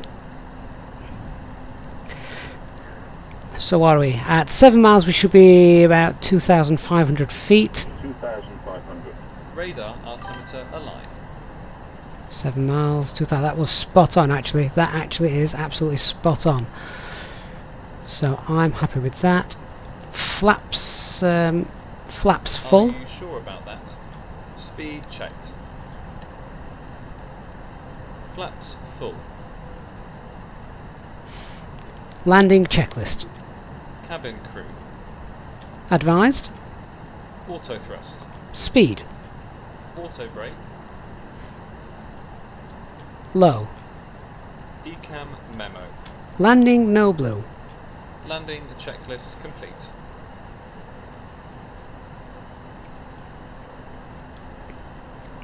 Okay, right, I'm going to ignore my first officer as we need to concentrate on actually flying now. Get over this big hill and then we'll get ourselves nicely aligned. VDEV doesn't appear to be working. Check our altitude at 4 miles, should be 1,600. We're at 4.3.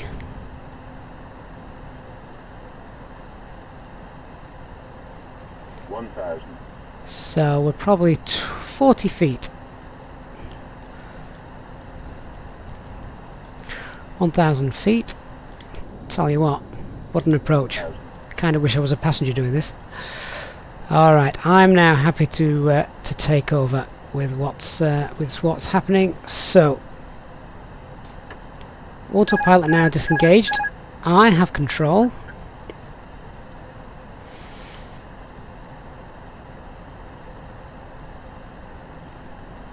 Bank.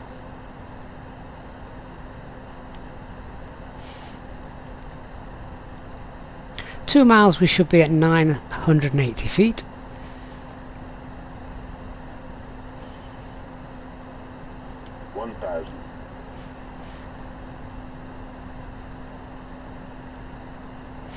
We've got 2 white, we've got 2 red.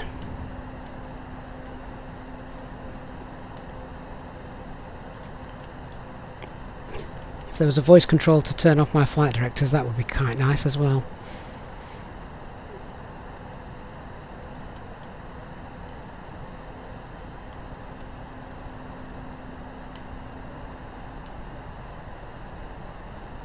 In doing the flight directors, I've just overshot ever so slightly there.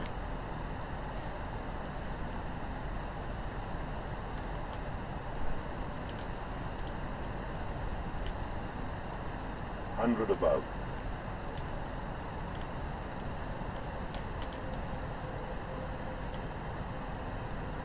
400 minimum. Slight crosswind from the right.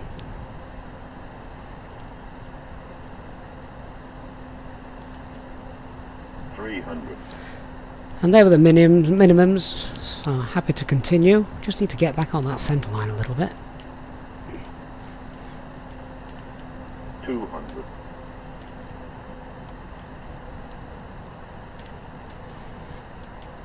100. 50. 40. 30. 20. Retard. 5.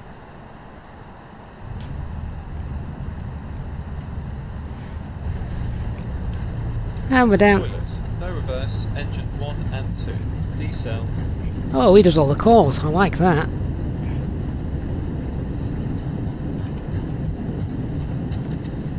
$70 knots. And disengage the auto brake. And we'll vacate right.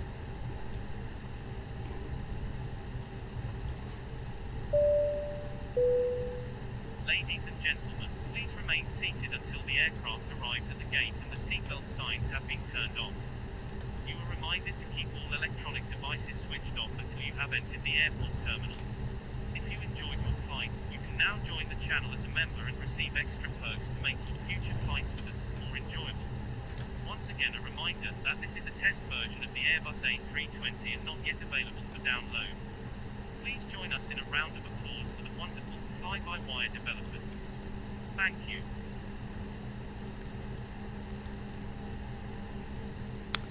Okay, so let me get the after landing flows all done. And then we'll park up somewhere. I don't care where we park. We're going to turn the aircraft around and we're going to head back. But I should be able now just to check with him. Ground spoilers disarm. If he's going to listen to me. Ground spoilers disarm. Oh, he doesn't want to listen to me, unfortunately.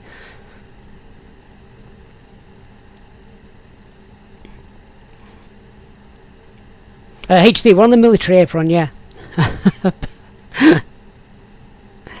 And the other runway is used as a taxiway, is that right? So, as I say, I'm just going to dump the passengers out here, park up, and then I'm going to turn the aircraft around.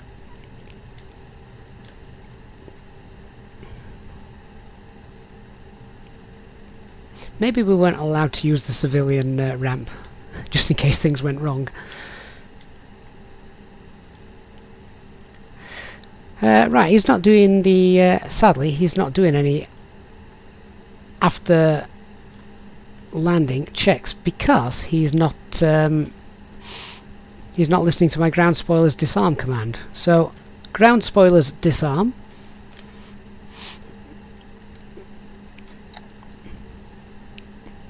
I'm going to set the parking brakes.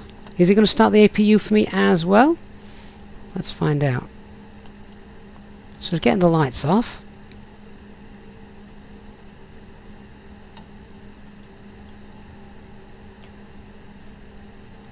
Oh, actually, that was my fault. I was meant to do the ground spoilers. So now he's done that. He's turning off the radar, turning off predictive wind shears, retracting the flaps. APU is starting. There we go. So now we should be able to run the after landing checklist. Let's see. After landing checklist. Flaps. Retracted. Spoilers. Disarmed. APU. Set and checked. Radar. Off. Predictive wind shear system. Off. After landing checklist complete. There we go. Right, so we're now going to shut down engine 2, we're going to shut down engine 1, we'll get the taxi lights off, and then we're going to head back. So, given the fact that I've not actually parked on a proper stand, which is fine, we're going to get APU bleed on, we're going to turn off the anti-ice. Actually, I had the anti-ice on just for the descent through, but that's okay. And then APU is running. We're going to leave the APU running. Let's so shut down engine 2. Ready. Taxi light off.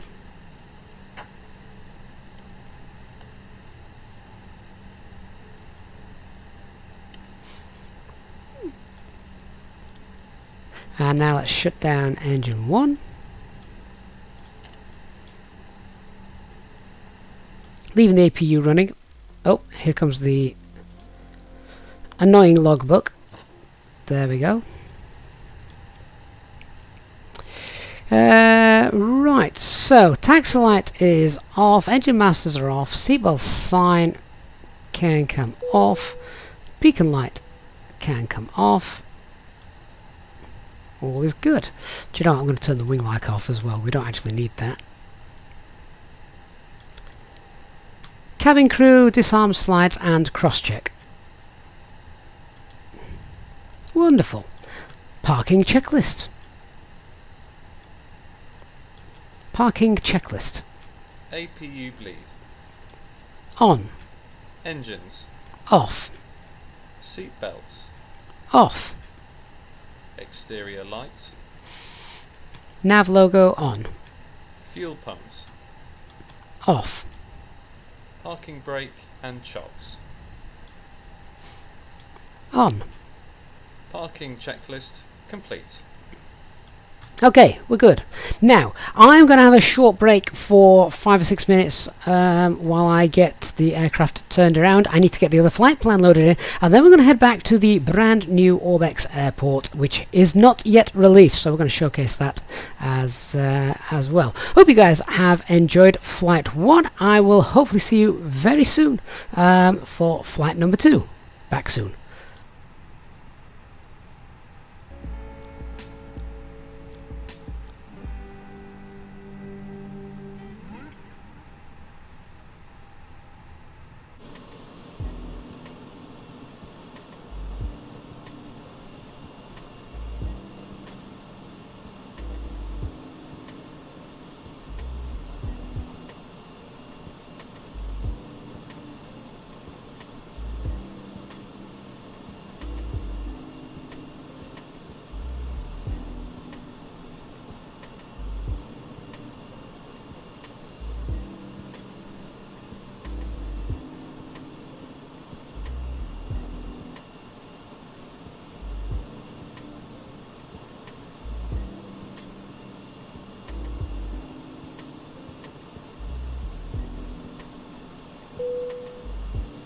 Cabin crew, safety disarm the doors, thank you.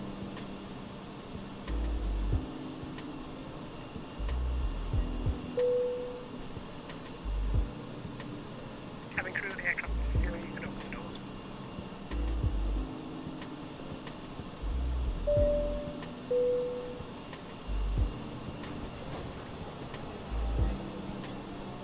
Ladies and gentlemen, from the flight deck, once again, I hope you have enjoyed your flight with us today on this FlyByWire test flight. On behalf of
Okay guys, right, back with you. Ready to head back to Croatia, Zadar.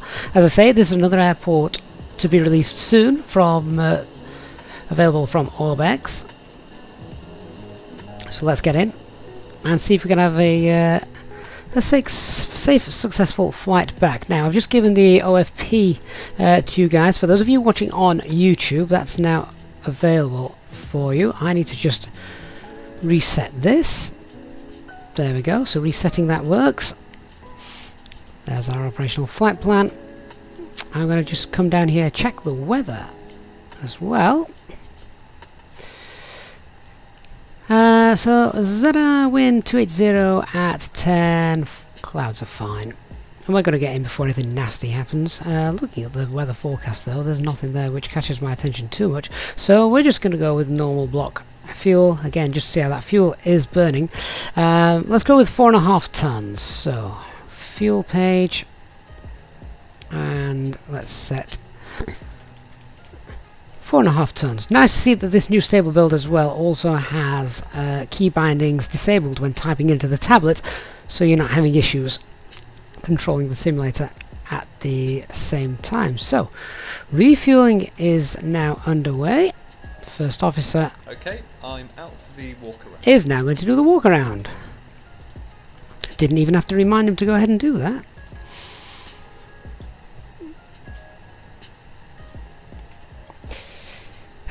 So let's go back and get ready for the turnaround flight. So everything should be fine. We're now going to get the next batch of unwilling passengers on. I say unwilling.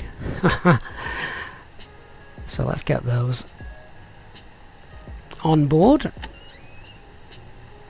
Just check seatbelt signs are off whilst refueling is underway, and so too are the fuel pumps.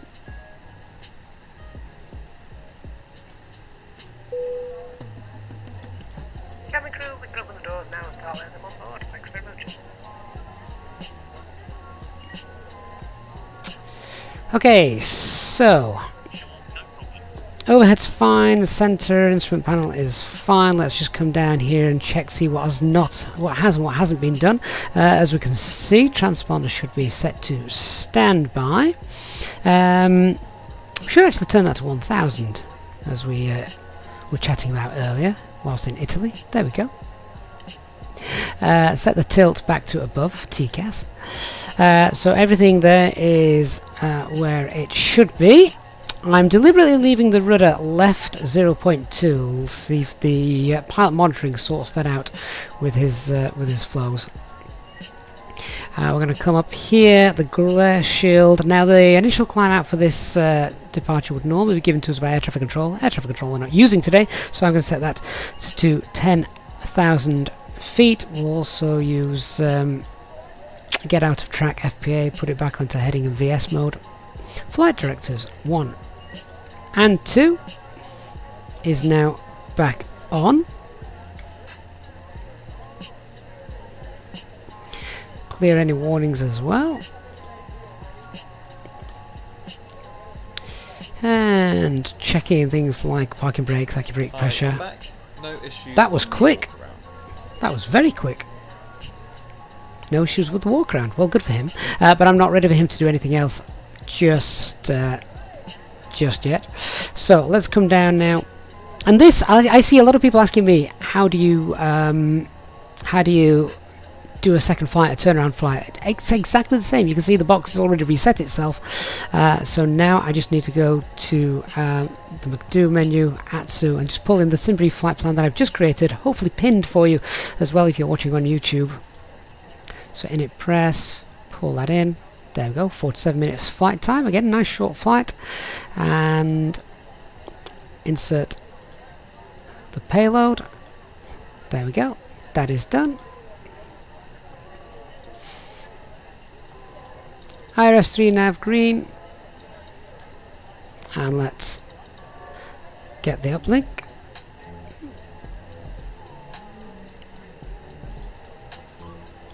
Cruise flight level 290, temperature and tropo is fine for a test flight. Flight plan then. So let's check our flight plan today for this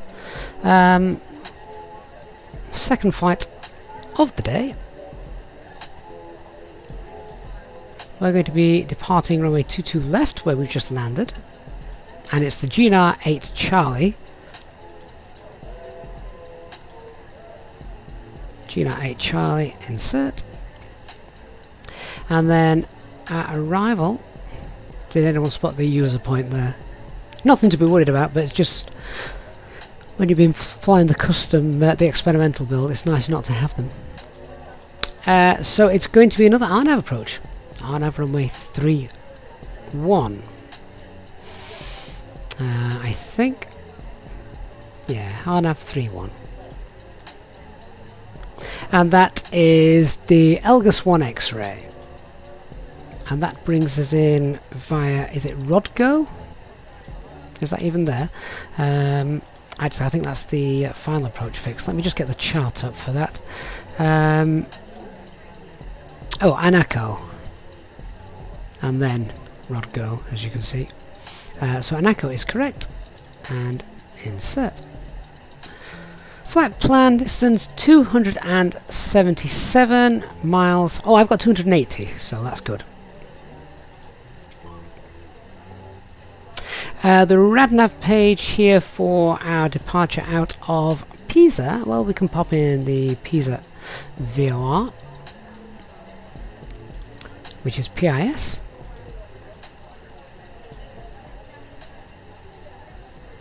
And that gives us a bit of situational awareness should we need it. Onto the init B page. Zero fuel weight, center of gravity is fine. Now the trip wind here should be a nice tailwind. Tailwind of 25.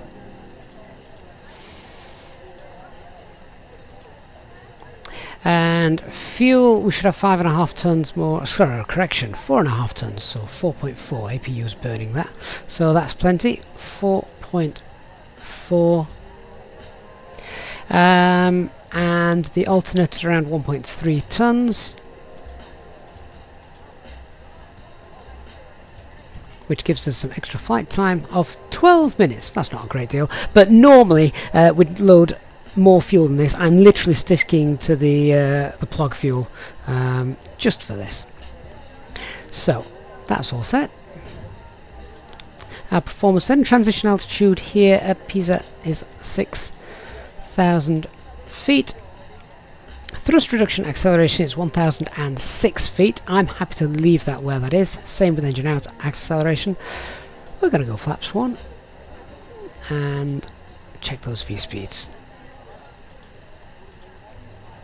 Noxana, the trip wind is given to me on the operational flight plan. If you want to check that out, have a look at the pinned post at the top, download that and you'll see the trip wind. Page 1, right hand side. At the bottom of the first column. Alright, so I've now set up the box. All looks good to me. So what about our first officer? Let's see if he can check the box. Okay.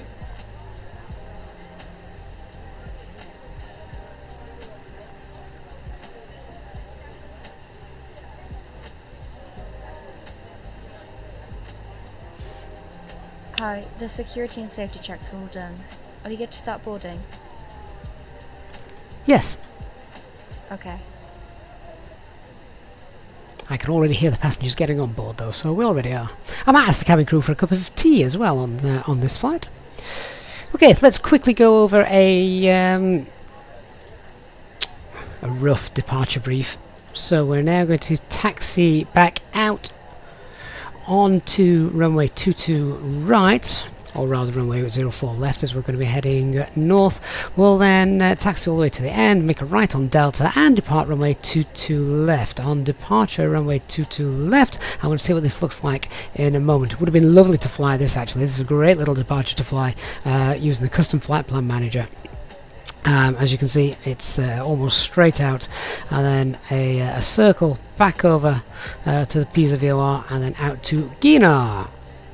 we are going to then depart up to, as I say, we're going to set our own level. So we're going to go to flight level 100, transition altitude 6,000 feet, minimum safe altitude is 5,900 feet on this departure. Weather is pretty good here. We've literally just landed. We now know a little bit more about the terrain and how that would work. So if we had a problem, we'll come back. No times to be aware of. Nah, not for a test flight.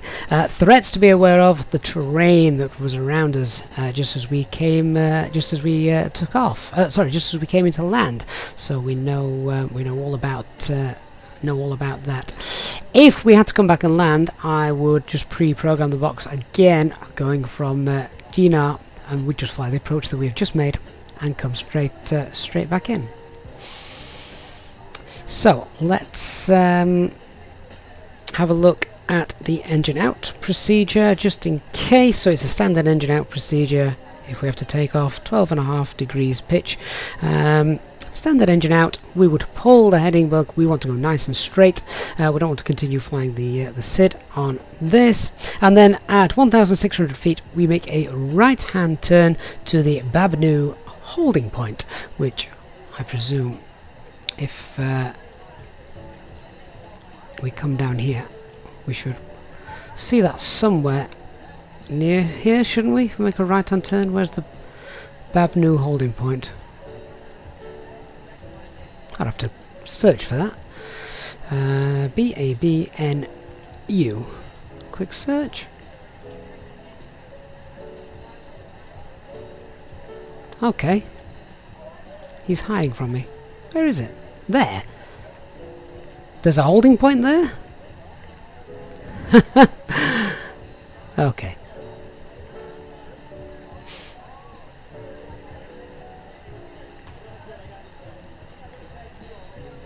HD, are you quizzing people? The triangle at Gina.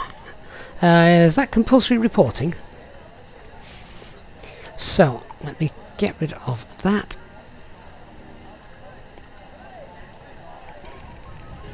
I forgot to ask my first officer if he was ready for the departure brief. Let's just have a quick look.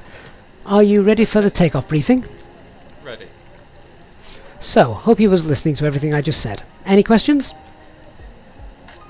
Any questions? No questions. Wonderful.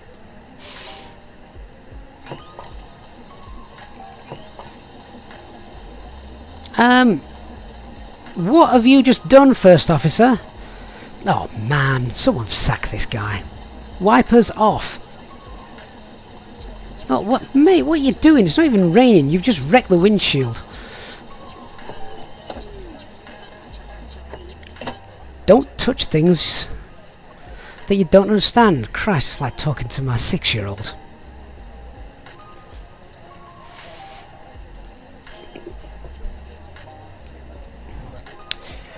Okay. So that's interesting. Just have a look at that departure on there. If I was now in the custom flight plan manager version and not this new stable build, we would have all that programmed in quite nicely. I may have to sort of manipulate that myself. So we'll take off and then make a right-handed turn, as per the chart that we just looked at. That was the wiper test, yeah. I can't call auto glass out and replace one of those. It's a little bit more expensive than your custom windshield from your car. Right, all passengers are nearly on board. So APU is running. We've not had the external power connected. And refueling is complete, so let's get those all on. Seatbelt signs on. Check that fuel. Loaded and balanced. Okay, so let's run our before start checklist in a moment. We can close those doors.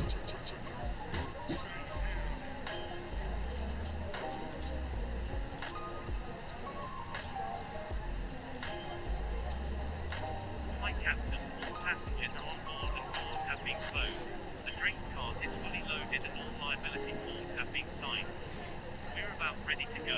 Good luck with the test flight and please get us back in one piece. Thank you.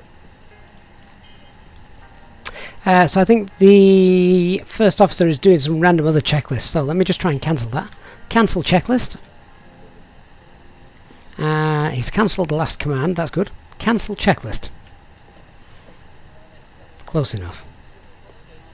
Before start checklist. Cockpit prep. Completed. Completed. Gear pins and covers. Removed. Signs. Well, they're on. And auto. On and Yes. auto. Nav. Fuel quantity. 4480 kilograms. Takeoff data. Set and checked. Baro ref. 1015 set. 1015 set. Down to the line. Excellent. Okay, so we've done takeoff briefing. We've got everybody on board. Let's arm the doors. Get ready to push back. Do we have a tug available to us? We probably don't. We'll have a phantom tug pushing us back here. So let's get the beacon on.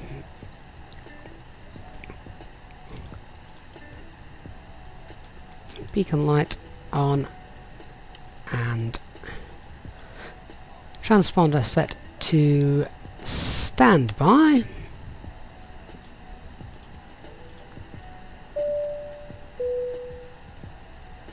Ladies and gentlemen, this is your captain speaking, and on behalf of the FlyByWire development team, I'd like to welcome you on board this FlyByWire test flight in the Airbus A320NX. Today, we're going to be testing out some new systems, so I invite you to sit back, relax, and enjoy the flight. A reminder that this version of the Airbus is not yet available for download. All of the new systems will shortly be merged into the developer build and the upcoming experimental version. For now, please listen to your cabin crew, get yourselves seated with your seatbelts securely fastened, and as the ground crew finish loading the last of your luggage into the aircraft, Hi guys, we here's the look load sheet for forward you. to a safe, smooth departure, Thank you. and we hope you enjoy your flight. Once again, on behalf of the FlyByWire team, thank you very much for choosing to fly with us today, and we look forward to delivering you a safe and pleasant journey. Thank you. Yeah, Dark, the screen test. Strangely enough, it only appears about an hour into the sim, which is annoying. Thank you. Trying to get the FS2 crew to work. Strangely enough, it's got a bit of a delay on it, so I'm activating the microphone and it's picking all sorts of rubbish up. You should see the voice recognition, the information that it's getting here. Thank you. It's not playing ball. You can use key command, of course, if you so wish.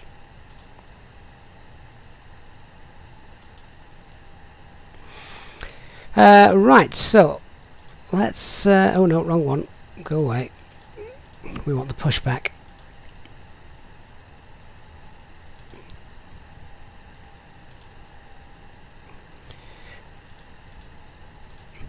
So, Phantom Tug Driver, as we don't actually have one, I need my FS2 crew to actually listen to me so it can move on. Thank you. Nope. Thank you. Okay. No problem, have a safe flight. Hey guys, all packs are on board. Are we clear to close? Yes. Thanks, let me know if you need anything. You can hear it sort of doesn't work, then it does work, doesn't work, does work. Right, so here's all good. We've got the rotating beacon on, parking brake is on. Let's just check. Cabin crew arm slides and cross check. Cabin crew arm slides and cross check. Right, before we begin the push then, below the line. See if that's going to work for us. Below the line. Windows and doors. Closed. Closed. Beacon. On. Thrust levers. Idle. Parking brake. Set. Before start checklist complete. Okay, let's push back and get those engines started. So, let's release the parking brake. Push back. Only wants a little pushback. And starting engine 1. Check. He's going through the flows a little bit too soon again. Maybe Willie, you're right. Or was it Willie, or was it Wayne that said he's on his work experience?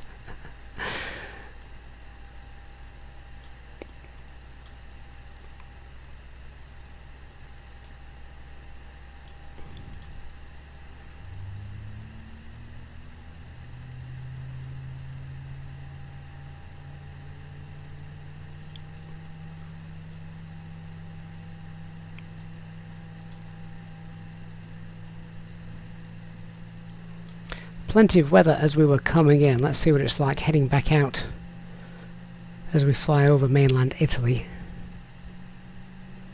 Looking forward to checking out this new airport as well.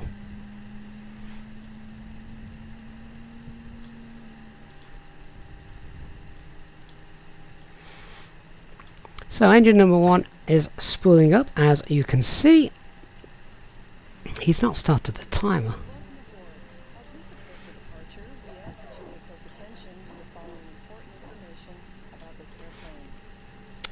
Starting engine 2. Check. To fasten your seatbelt, insert the metal tip into the buckle until you hear a click. To change the length of the belt, adjust the strap. To open the buckle, lift the metal flap. All emergency exits are clearly marked. Take a moment now to locate the exit nearest to you. Emergency exit lights. So we'll wait for engine 2 to spool up. We'll then run the after start checklist. As you can see, this aircraft has 6 exit doors.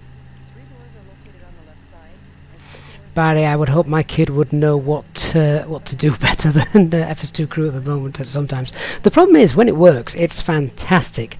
When it doesn't have the voice command working, it's not so good. To the exit nearest to you and jump into the slide. Leave all luggage behind. After you reach the bottom of the slide, If you could have it to the point where you know it's faultless, it's always going to work, it would be great. Especially as well if you could edit some of the SOPs. That would be really nice. if this should happen, immediately extinguish all cigarettes. Remain EJ99, thank you for the follow. And to I Am the Stig, 1969. mask over your nose and mouth. Top Gear fan, no doubt. Blizzard Extreme TV, hello. Engine 2 is stabilized. Engine mode selector to norm. APU bleed can come off. APU masters off. Anti-ice not required. After start checklist. Anti-ice. Off. ECAM status. Set and checked. Pitch trim. Good question. What is it? 30.3. Oh, that's close enough.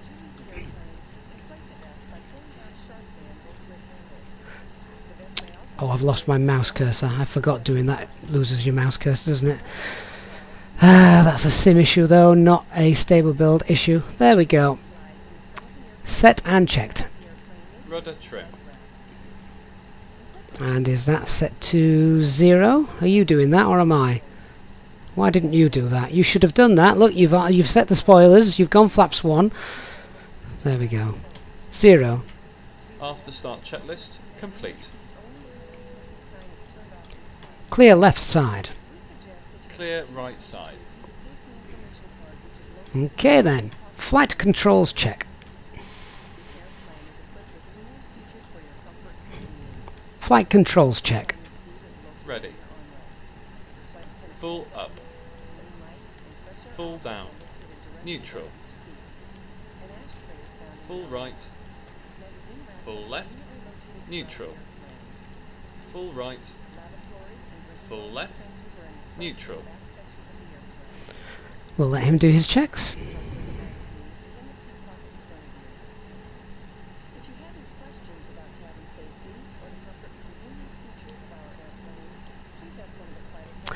See you soon, Willie. Hope you have a good day, my friend. Flight attendants, please prepare for takeoff.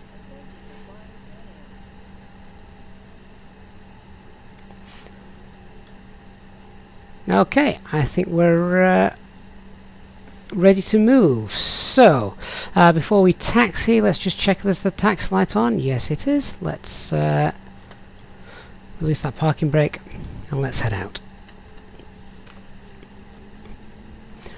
So, quick peds check. No change to the performance. It's still going to be a Toga takeoff. QNH 1015. Engine out procedure is standard. Right turn at 1600 feet to the Babanu holding point. Departure doesn't really match what we have on the it matches what we have on the FMGC, but it's not going to fly it properly. I'm going to have to do that myself. So stop altitude is 10,000 feet. All set. Let's do a quick brake check.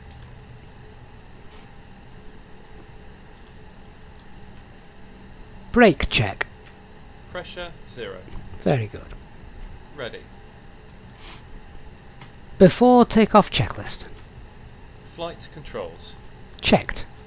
Checked. Flight instruments. Set and checked. Checked. Briefing. Confirmed. Flap setting. Config 1 plus F. Config 1 plus F. V1, VR, V2, flex temp. Set and checked. Toga. Which response does the guy want here? Toga. Toga. V1, 130. VR, 131. V2, 135. ATC. Set. Ecam memo. Takeoff no blue. Down to the line. Hotgate Moon, hello. What are the new features for Stable 071? A lot of them is just getting it compatible with version 0 sim update after sim update number 5. So that's the main thing. Doesn't feature custom flight management system and LNAV. So it's the same as the stable build previously, but this I think it also has the custom autopilot as well, which the stable build previously didn't do.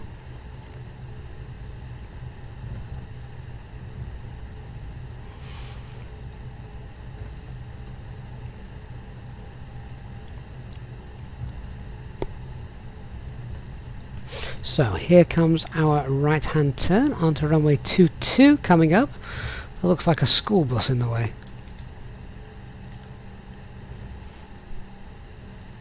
Wayne, I think you're right. I think the next update is on the 7th. And that's a delayed one, isn't it?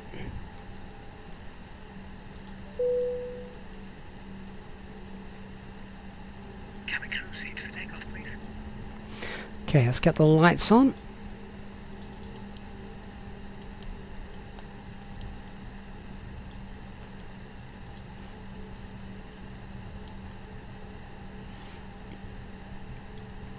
Approach path clear of traffic. Good to know. We have got live traffic on.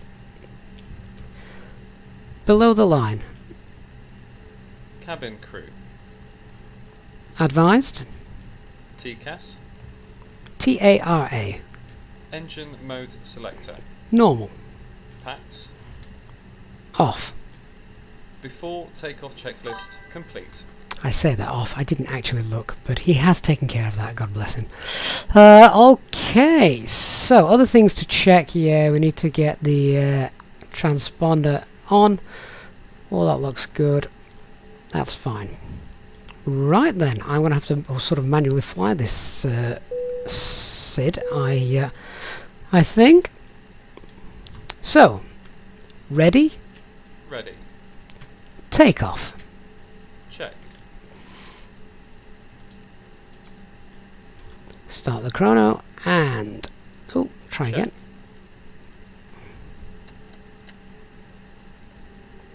Set 50% N1.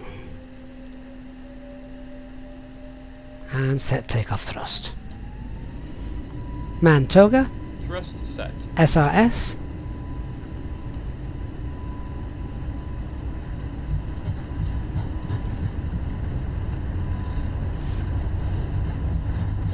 knots. V1, rotate.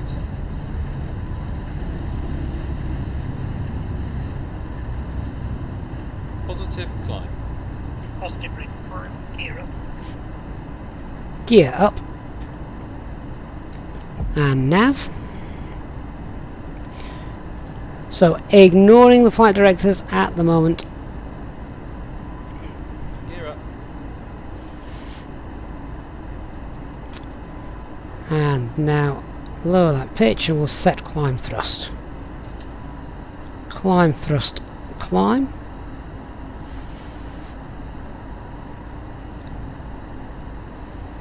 Packs are on. See, it's little things like that I love about FS2 crew. Sorting things like the packs out.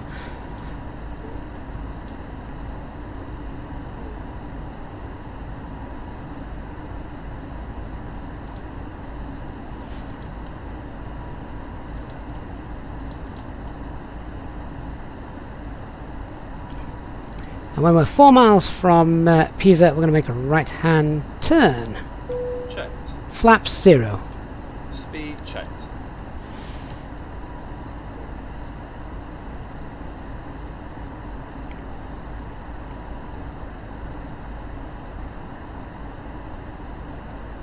.8 miles. Let's begin that turn. Flaps 0. If we had to put autopilot on, he would have turned us the wrong way. So I'm following the vertical guidance, but not the horizontal.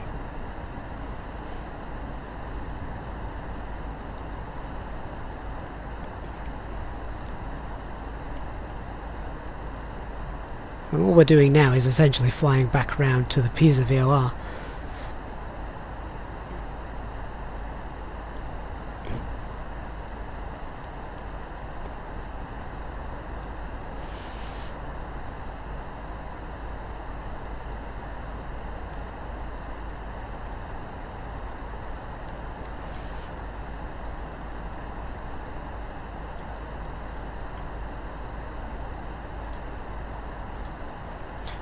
Set standard pressure.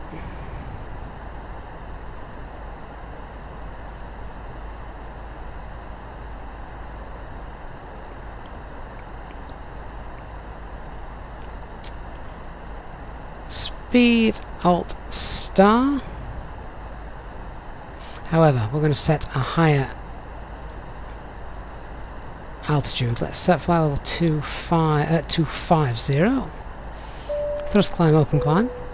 Ladies and gentlemen, as we climb towards our cruising altitude today on this FlyByWire test flight, please take a moment to fill out the complimentary will-making kit.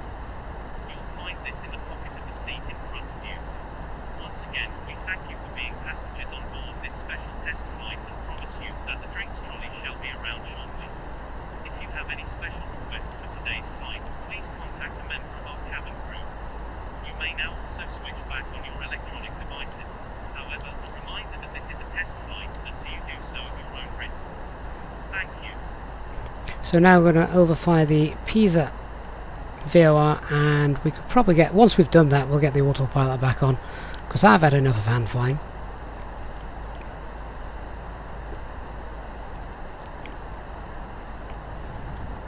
What we should have done is set the inbound course, which was 123. We're above 10,000 feet. Hopefully he's taken care of all of the lights. I'll check that out in a second. There we go. So now we're direct to Gina. Autopilot 1 is on.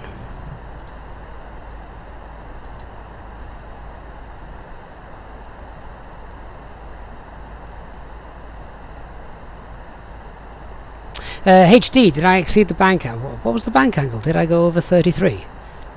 Did I? I guess that's one of those things that's probably a lot easier to feel as well, rather than being sat behind a desk. No tactile information being given to you there. I was also that focused on the navigation display. I didn't even look out the window, although that looks rather nice.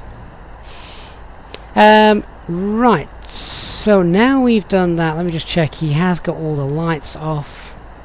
Get the airport on the EFIS. Can you do the after takeoff climb checklist? After takeoff climb checklist.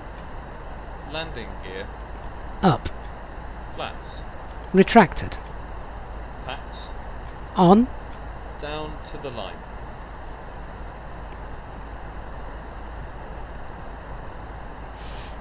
Clear. Radnav.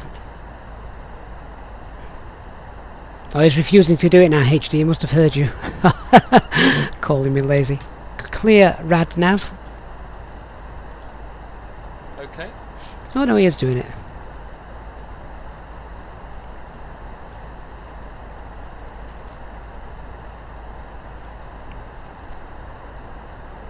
And I'm setting flight level 290, 290 blue.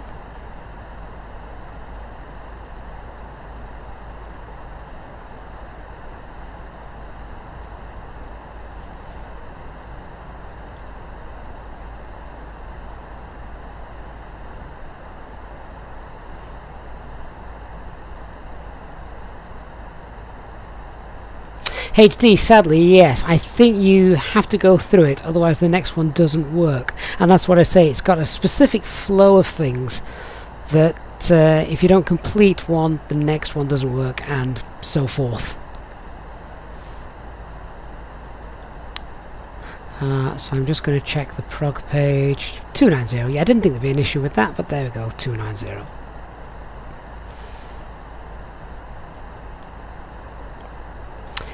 Destination estimated fuel on board is below minimums.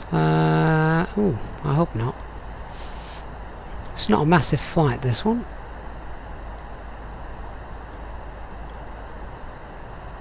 That looks grand, doesn't it? That's really nice. I need a new cup. Anyway, speaking of cabin crew, we'll give them a ding. I think my first officer's been playing with the no smoking sign.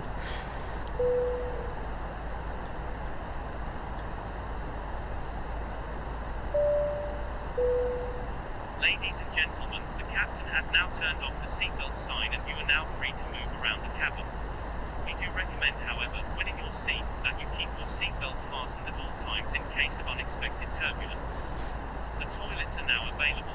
Please contact a member of the cabin crew if you require assistance. Thank you. Christian, I have seen that button. The kill button. It sounds a bit harsh to me. But the kill switch, yeah, so you can just stop everything. But yeah, it did seem a bit harsh to call it a kill switch.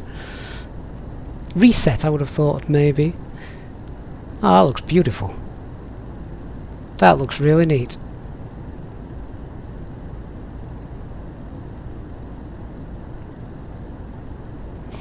Christian, I didn't use the voice command for flight directors off, but that would have been really useful. We'll try that on this one, because it is an nav approach as well, so as we're doing that, we'll check it out. Because flight directors should be off, of course, when we're in track FPA. And flying manually.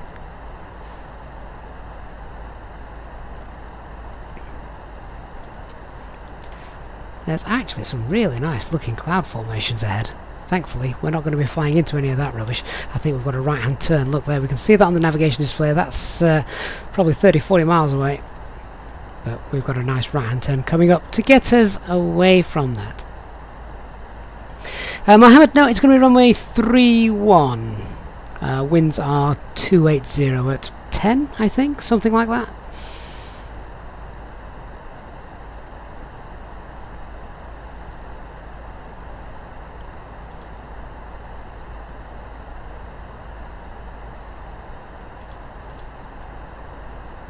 Yeah, but I like this.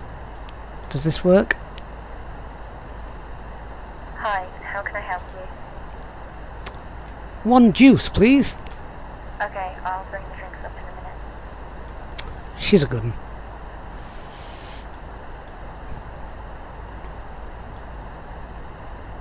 Hi guys, here are the drinks. Thank you. HD, I'm going to hopefully try to remember and set 312 on the heading. Let's see, shall we?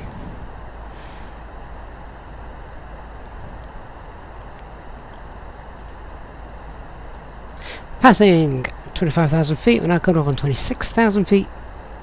All working okay.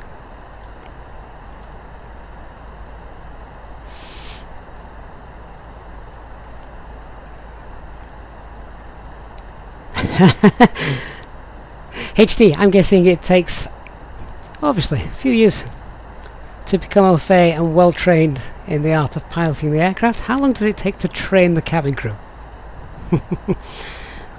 That'd be nice, actually, if the first officer would set the heading. One of the problems, it's not a problem, it's just if you need to remember the correct command. So I think it's pull heading, or is it pull heading or set heading? There is a full list which I've got open on my second screen. I've just got to go through and sort it all.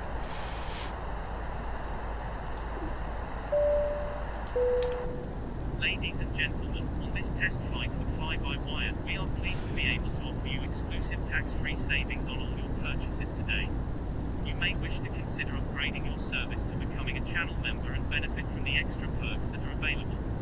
Please contact a member of the cabin crew for more details.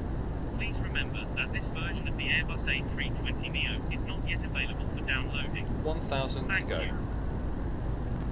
Complete with turbulence. 1,000 feet to go. That's nice.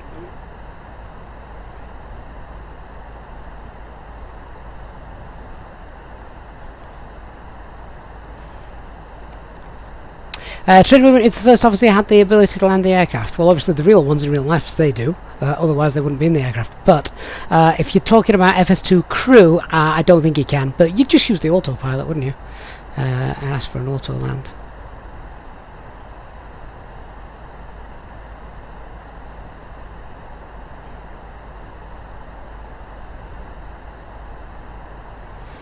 So a little bit turbulent. Here's the weather coming up that we all saw as we were going. Why is it showing speed alt star? Oh no, that's fine, sorry, my bad. I'm thinking we were climbing up to 30,000, that was the last flight. Right, so that looks okay. Speed. Checked. Alt cruise. Alt cruise. Checked. There we go. We're at our cruising altitude with a little rainbow as well showing down there, that's quite neat.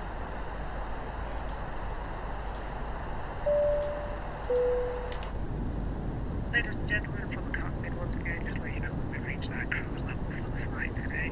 The cabin crew will be making their way around serving drinks, hot coffee, teas, etc. So please keep any eye out for beer or items. We might just sit back and enjoy the rest of the flight. Thank you.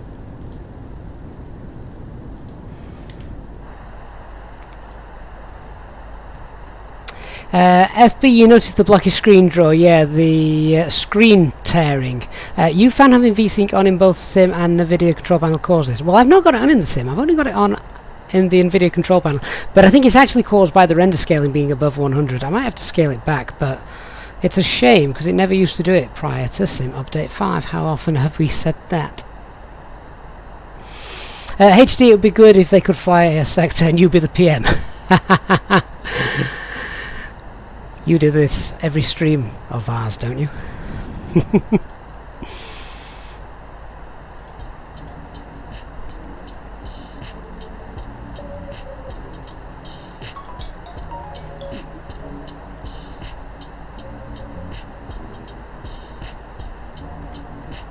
So now we're at our cruising altitude. Not long to go until we land. It's only a short flight again. Let's go to the perf page. Not the perf page, the McDo menu. Let's get the latest weather for Zadar. Send that off. Then we'll work out how we're going to do this landing. So, while I'm faffing around with this, let's see. You have control. You have control. I have control. There you are. He's a bit deaf, the first officer, bless him. You sometimes have to say things a couple of times.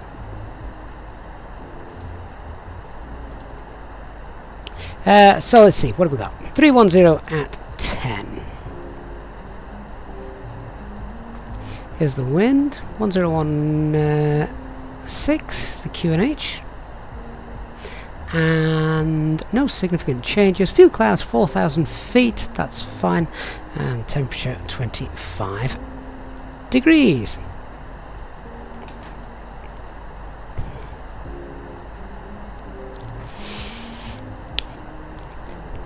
HD, if I knew someone who could code wonderfully, you could just write our own program, couldn't we?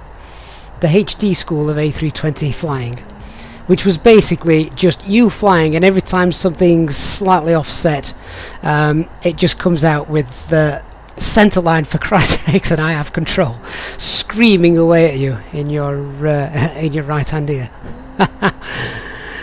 Oh, let's get this information in.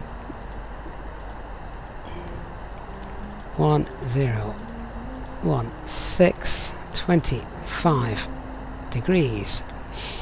Wind. What was the wind? 310 at 10.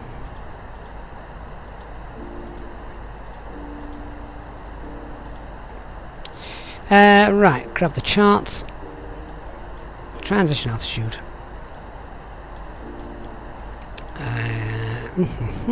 10,000 feet.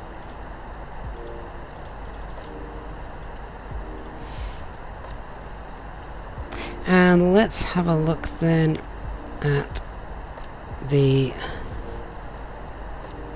decision altitude. So we need to check we can actually start the approach. So it's going to be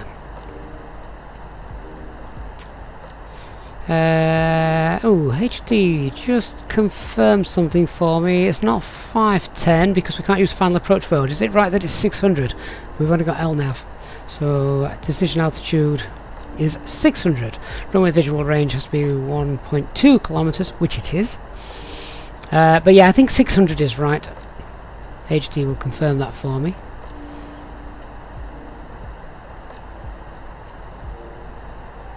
GD, you're going to watch the rest of the flight later because your dinner's under the grill. Excellent. Space Channel, hello. Hope you're well.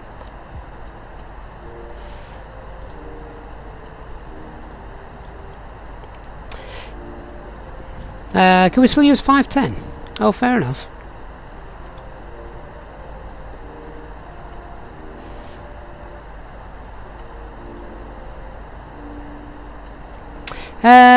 Chinchilla Cat, this is a different, separate add-on, which is free.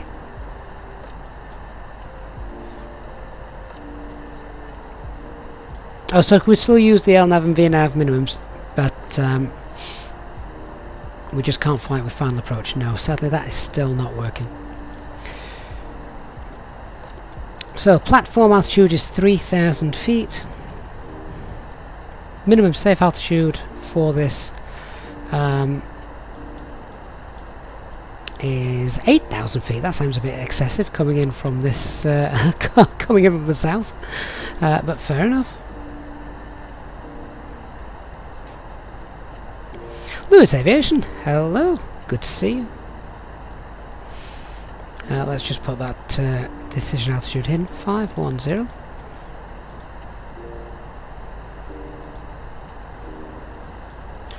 All set then. And at Rodgo we want to be at 4,000 feet. Let's just pop that in.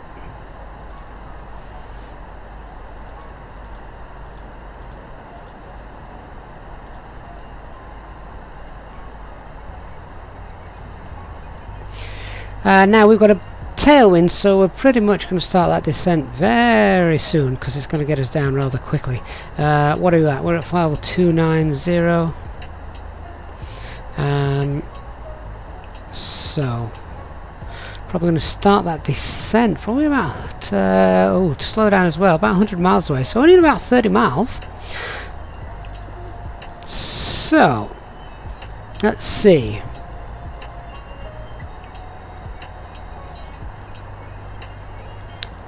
Are you ready for the approach briefing? Ready. Okay, so let's go through it. We come in, the approach starts at Elgas. We're going to head down. We want to be aiming for 4,000 feet at Rodgo, but of course make sure no lower than 5,000 feet at Anaco. At Rodgo, we start the approach 4,000 feet. That's 13.5 miles away from touchdown.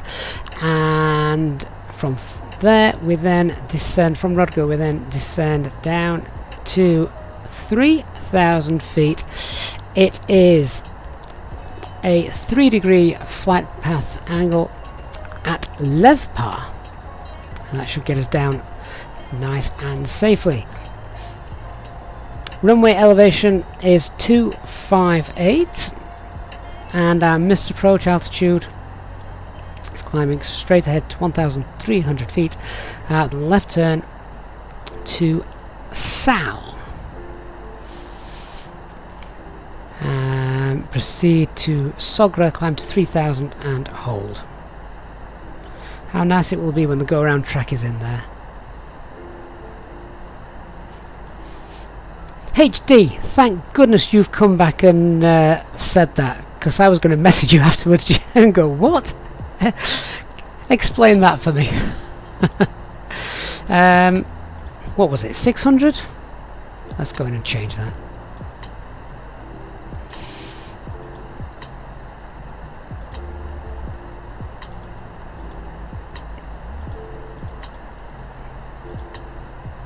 There we go. Sorry, just want to make a note in front of me as well that Lev part. We want to be at 3,000 feet, and that's the 3-degree flight path angle. From there, we're going to set 2 degrees on the heading. Something else to be aware of on the missed approach, max speed is 210 knots, which we can do clean, so that's okay. Alright, I think that's about done. Any questions? I said, Mr. First Officer, any questions? Oh, he's on one again. Any questions? No questions. Oh, good. Glad you were listening. Checked. Checked what? Right, well, as I don't trust you, I have control. Relinquish control. I have control. Nope, still not listening to me. You better give me control back when I want it. One thing I did fail to do, and don't normally worry about this too much in a test flight, but this is interesting. Gusts, wind shear and turbulence can be expected on final approaches and on runway 1331 in conditions of strong northeasterly winds. Thankfully they're not northeasterly winds. Birds in vicinity of the airport, I'd love to see that added. But then once we have landed, we're going to land, vacate left, and then backtrack to the main apron. Right, so come on, Mr. First Officer, I want control because I want to start heading down now. So I have control. You have control. There we go. Down we go. So I'm going to set a altitude of, in fact we're going to go down to, whoops, ignore that. We're going to go down to, well, we'll go 10,000 feet for now. So, thrust idle, open descent, 100 blue. Down we go.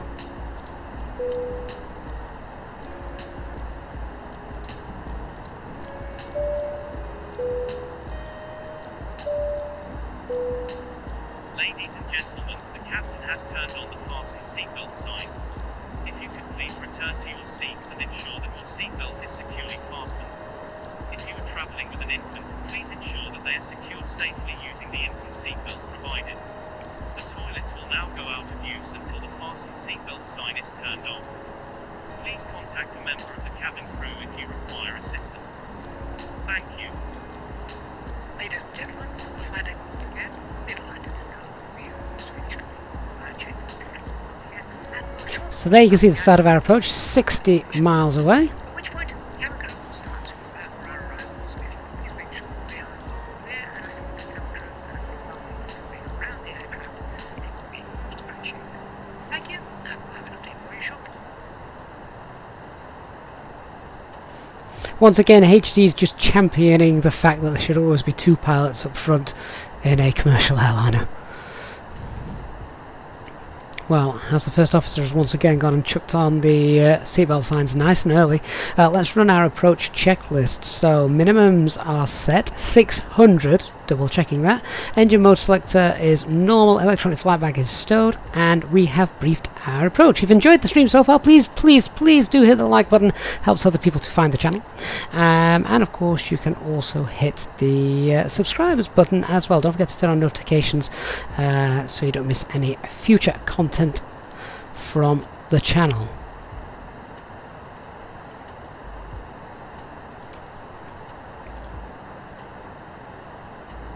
(1016) is our QNH. We've just got on the standby. My paranoia check now. Make sure we've got the weather and everything. Information has all been received. FMGC looks to be coded in nicely as well, as we can see that.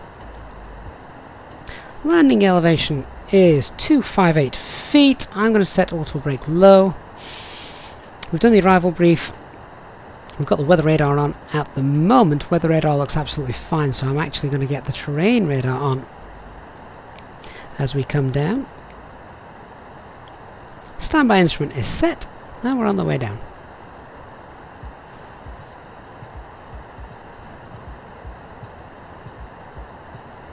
Ben, so what's new in the 070 stable build version? A lot of bug fixes and a few of the features that were in the dev version has now been translated, of course, into the stable build. But the big thing about this is once this is all happy and checked out, it should migrate into the marketplace, which means massive news for Xbox fans.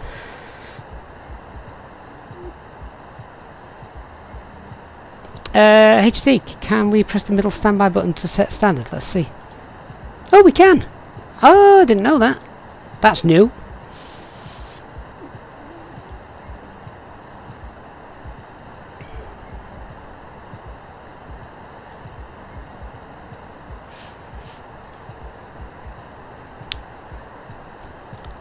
So we're descending still quite nicely at the moment. Nicely under the profile. I don't mind that at this stage of the flight.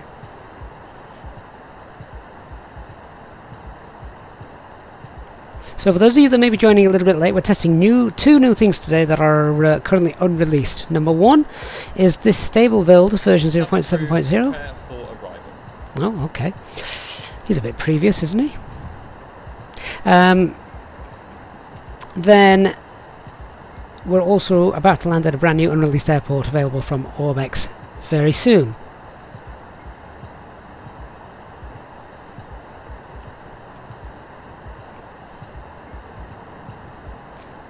We like new things, don't we, HD? We all like new things. We love new things. Andres Duke, I'll say hi to you, my friend. Hello. As soon as we touch down, I'm going to have to shoot. I might even let the first officer taxi. It's been a long stream, and I need to get out of here and get back to family life.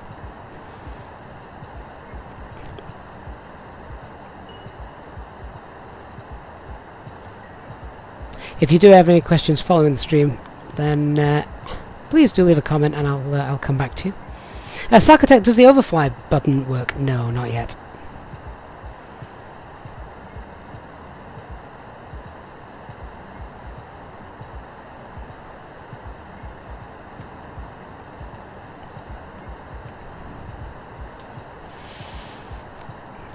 So I'll get the constraints button on.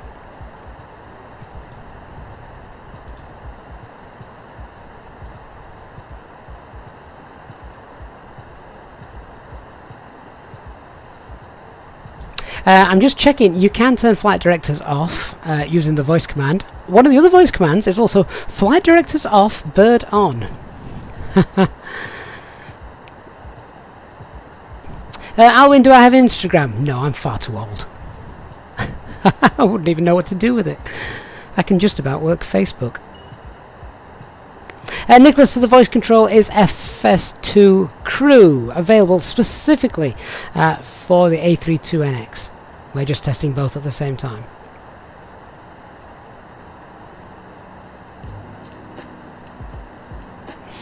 Renato, when can I land Rio de Janeiro, Santos Dumont? We did do something like that. I'm pretty certain we've done that. In a lightning storm as well. It looked fantastic. How long to landing? Teat on Facebook. Not long at all. 15 minutes?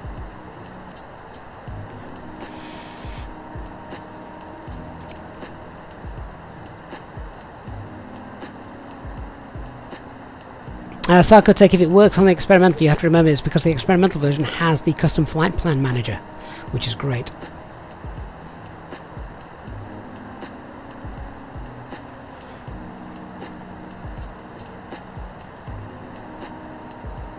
So I'm just going to slow down that rate of descent a little bit. We'll reduce speed now to 70 knots. Alwyn, how old am I? Old enough not to use Instagram. Pilotfest, hello! What's new in the stable build? Bug fixes, lots of bug fixes. Compatibility, fingers crossed with sim update number 5. There will be a when it gets released, there will be a full changelog available.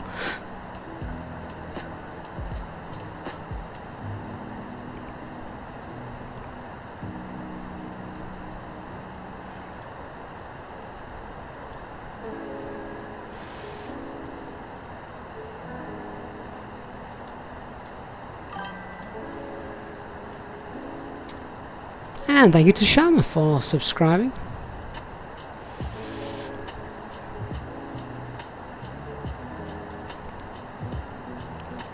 Weather here looks a lot better than it did on our way back into Pisa, didn't it?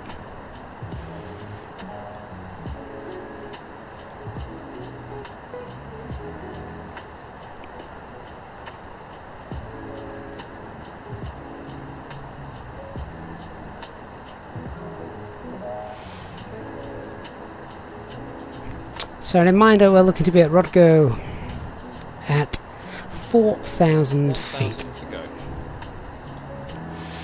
Okay, let's select 4,000 feet now.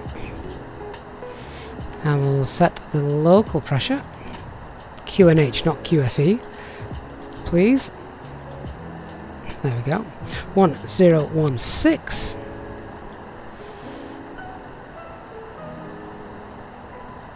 And we'll roll that speed back to 50 knots. Coming up on 10,000 feet. Ladies and gentlemen, we're now descending towards our destination. There's no delays ahead of us. We should have you walked out very shortly. If you could please assist the cabin crew or invest the that you may have as they come around. And for your safety, you must make sure the seatbelts are fastened, the electronic devices are switched on, the aircraft and the aircraft towards also out of use. I hope you've enjoyed the flight and I will have you come around safely shortly. So we've just passed 10,000 feet. Our first officer's got the landing lights on.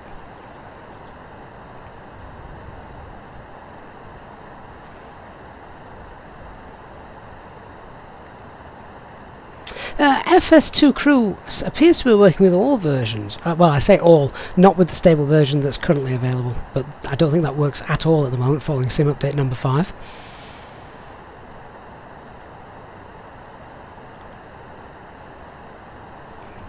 So let's slow down that rate of descent. We've got plenty of time.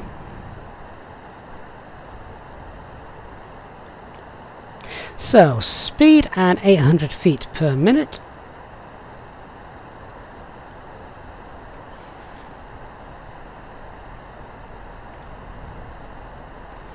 This is where, as well, the custom flight plan manager wouldn't give you 90-degree angle intercepts. You'd see a nice little gentle curve there bending round to the left.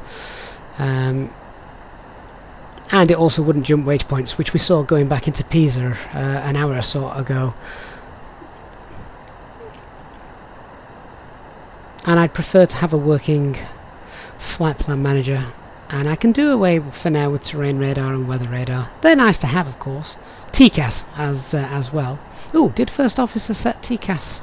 Oh, he sets it to all, doesn't he? Oh no, it's set to below. Very nice. That would have been done at Alt Cruise, presumably. Andy, no, this version does not include LNAV. Right, I'm now going to, before things get busy, activate the approach phase. So where are we going? We're going to Anaco. Let's just pull that heading bug. Activate the approach phase. Confirm. Are we still going to Anaco? I believe we are. Okay, back to nav. Oh, actually, that's strange. It's jumped from a previous waypoint. This is why I like the custom flight plan manager.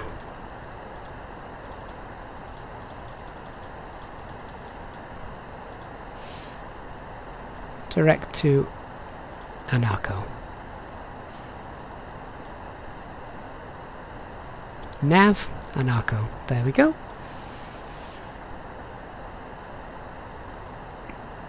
And as per my earlier briefing, actually, I'm going to set 5,000 feet on the FCU. Set 5,000, 5,000 blue. And that's just because I can't go below 5,000 feet until we've passed Anaco.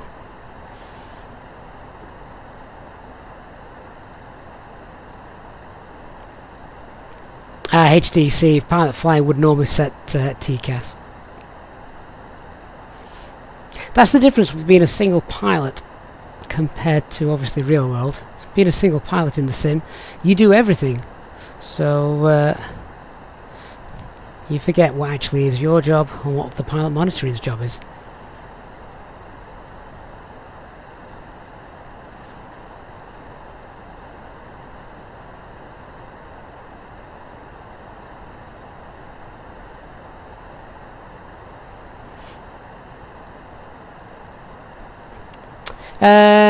JMB Gator on Twitch, VNAV not yet currently working on any Airbus aircraft in Microsoft Flight Simulator 2020.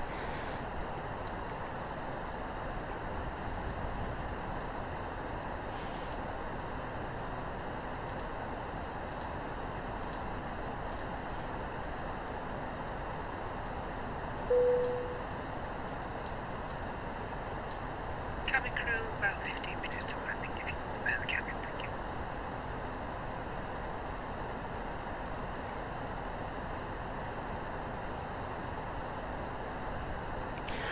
Once we've passed Anaco, then we've got 7 miles to Rodgo. 1,000 to go. And we're going to start losing some speed off as well, because as it's a nav FPA approach, we want to be configured by then. At Rodgo we've only got 13.5 miles. So you can now see Rodgo just coming down on the navigation display.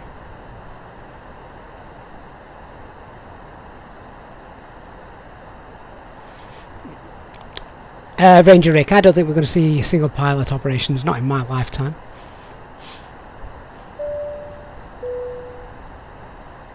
Ladies and gentlemen, you'll be relieved to know we are about to land.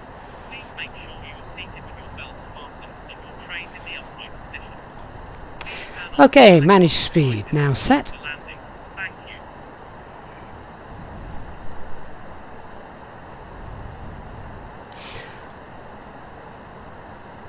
QNH 1016 set. 1016 set. Passing 4,900. Alt start. Checked. Alt. Checked. And we use this time now whilst cruising along at 5,000 feet just to bleed the airspeed off.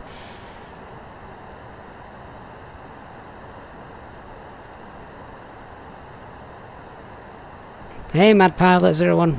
Will I use the Phoenix A320 as the primary aircraft? It all depends.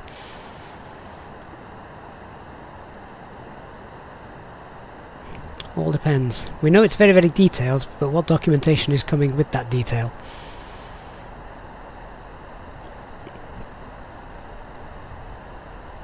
Once we've passed Havana, we're going to get flaps 1 out. In fact, we could do that just before we start that descent down. We're going to get flaps 1. We're going to get down to 4,000 feet.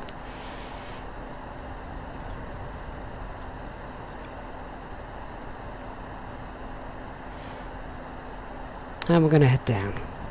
So, let's start configuring. Flaps 1. Oh, he's disappeared from me again. Flaps 1. Speed checked. Flaps 1.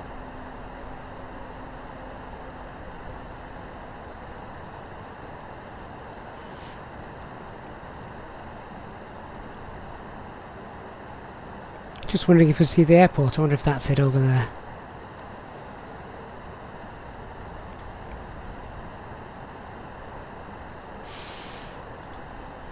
I'm going to pull the speed. I'm going to set 180 knots.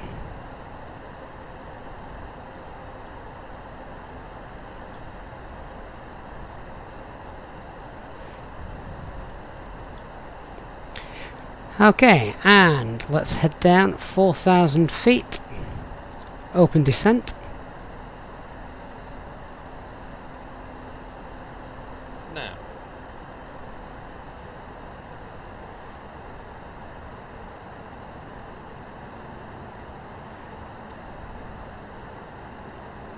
And the point where we start the FPA descent is just there at Levpa.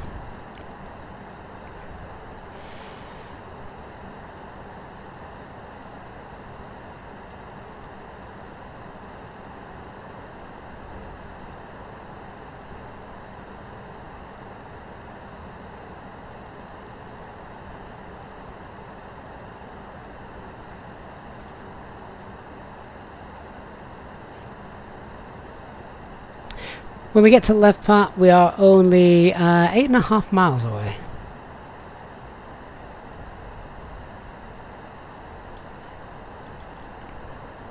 Alt star. Checked.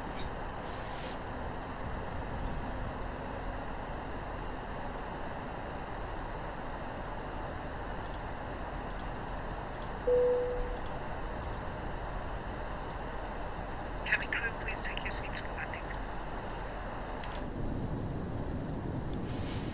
Again, some beautiful scenery coming into Zadar.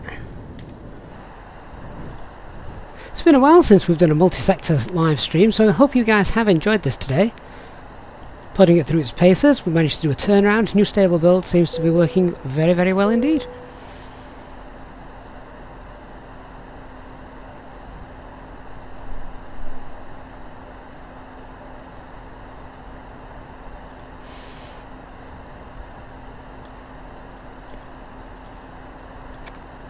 Flaps 2. Speed checked.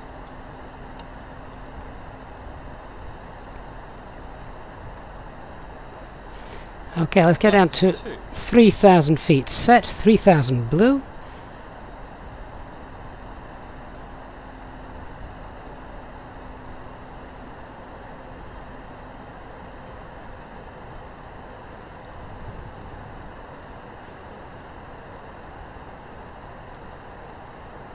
And I can just see the flashing lights of the runway in sight now.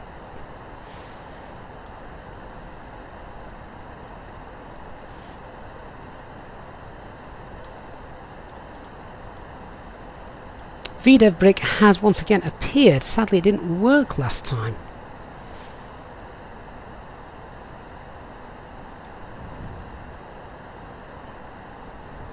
HD, this could have been the line check.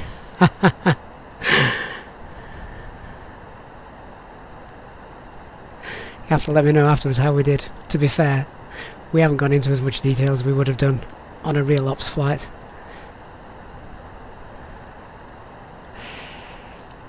FPA mode selected. There's the VDEV brick. It just seems to jump, doesn't it? When it flips.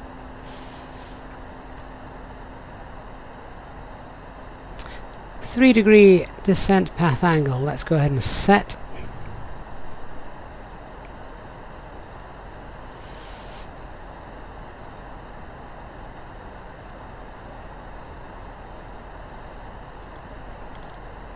Gear down.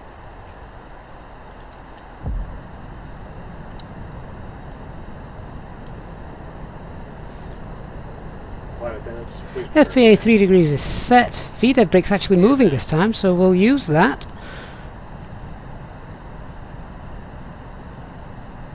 That actually looks really good.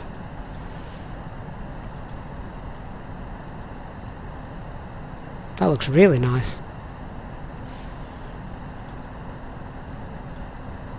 2,500. Radar altimeter alive. Speed into manage mode and flaps 3. Flaps 3. Speed checked. Flaps 3. Handling the VDEV brake, which seems to be working really nicely here. Flaps full. Speed checked. Landing Flaps checklist. full.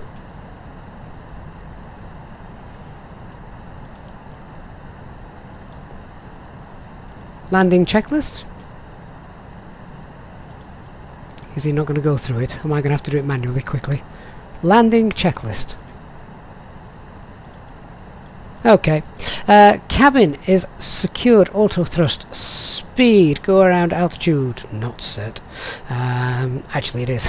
It was 3,000 feet. Ecam memo. Landing. No blue.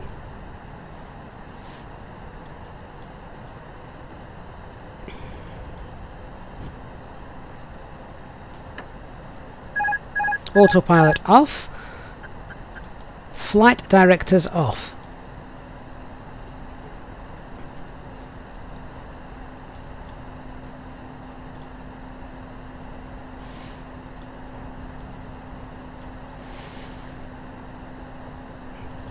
And let's see if we can bring her in nicely.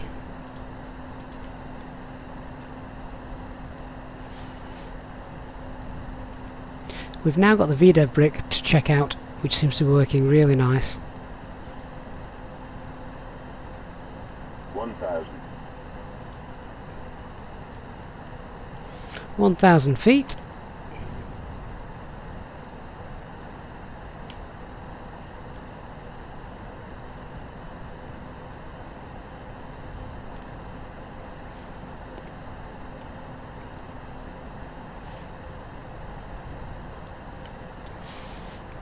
We've got 2 white, we've got 2 red. VDEV looks good. As HG has just said, we can now track the blue line. Now the track has been laid in correctly.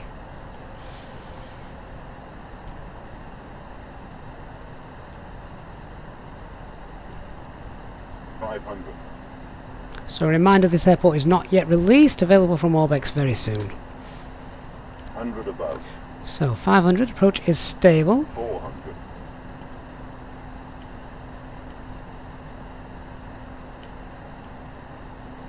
Minimum Continue. 300.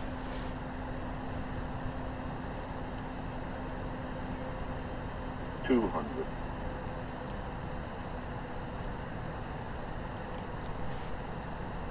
100.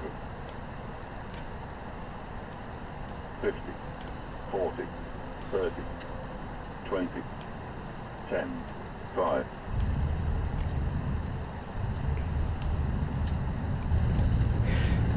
And Spoilers. Spoilers. Reverse creep. Decel. I forgot he was going to do that.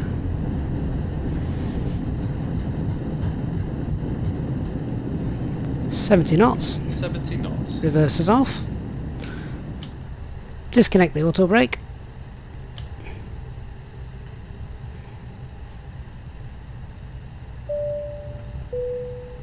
Ladies and gentlemen, please remain seated until the aircraft arrives at the gate and the seatbelt signs have been turned on.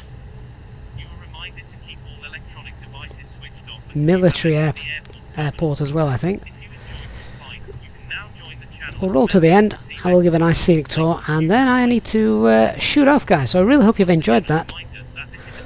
Double sector of this test version of the aircraft. Please join us in a round of applause for the wonderful fly-by-wire developers. Thank you.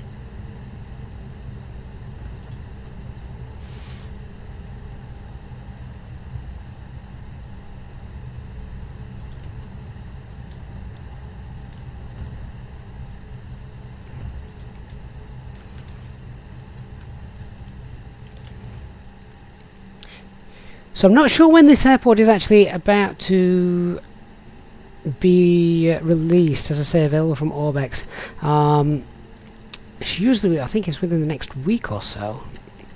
So today we've been testing out the new stable build of the FlyByWire A320NX. It's not yet released, version 0.7.0, soon to be released once it's been fully tested. We've also had FS2 crew working, which has given us our first officer, the voice control. We've also had this brand new airport, which we've just landed at, Zadar, which is another one I'll be quite happy to come to and fly again. It is a destination for Easyjet, so we can do some of our real ops flights here as well. Nice to see the VDEV brick working. I don't know if that's the scenery that does that, or whether it's Microsoft Flight Simulator that does it. But if you have enjoyed the flight today, then please do give the stream a like. Hit subscribe if you've enjoyed the channel and don't want to miss any future content. Make sure you hit the notifications bell. I've really enjoyed that little test flight today. That's been great, and we've got to show off a few new things as well. And also quite neat that FS2 crew does add quite a lot to it with regards to flows and the voice control for turning things on and off. I think that's nice. HD, what's the... oh, look at the aircraft. Look at the aircraft coming up. What's the beverage or food of choice when you come here?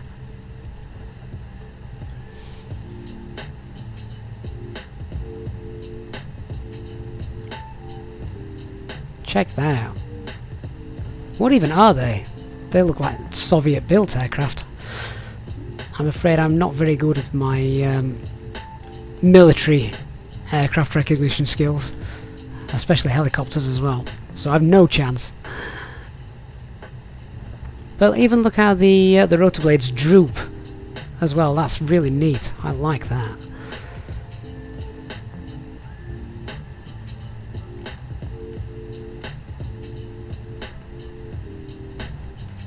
Some great details here, and I'm giving you a scenic tour because I do need to go. I really need to go. I've been here far too long. But I just wanted to have a look at these. They almost are they the firefight? They look like firefighting aircraft, don't they?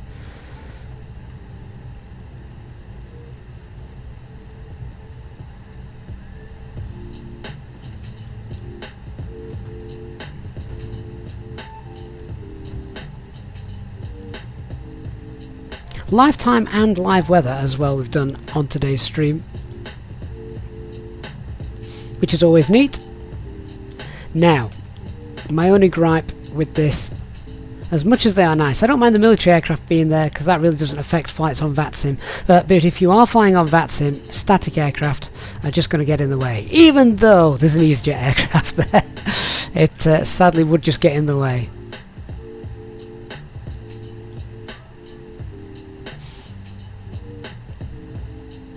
But what a great airport. Really like the look of this. And we'll be coming here again, I'm certain, in the future. Right, so I'm not going to attempt to park. I literally am going to have to shoot, guys. Thank you so much for flying alongside, well, we're going to say flying alongside, being there with me in the chat today. Hope you've enjoyed everything you've seen. This dev version will be coming soon, available to download. Hopefully it'll be in the marketplace as well, so those of you on Xbox should soon be able to fly the A320NX. This airport will be available from Orbx very soon. Great little airport and a new destination for us, so we'll enjoy flying here because it's an airport that's kind of out of the ordinary, isn't it? Zadar, but popular with tourists. So indeed, another one we can add to our collection when we do our real ops flights. Thank you very, very much, guys. Thank you to those of you who donated and contributed during the stream. To our channel members, as always, thank you for your continued support, and to HD, as always, for being there on hand as my very active PM. Thanks very much, guys. See you all again very soon. Bye bye.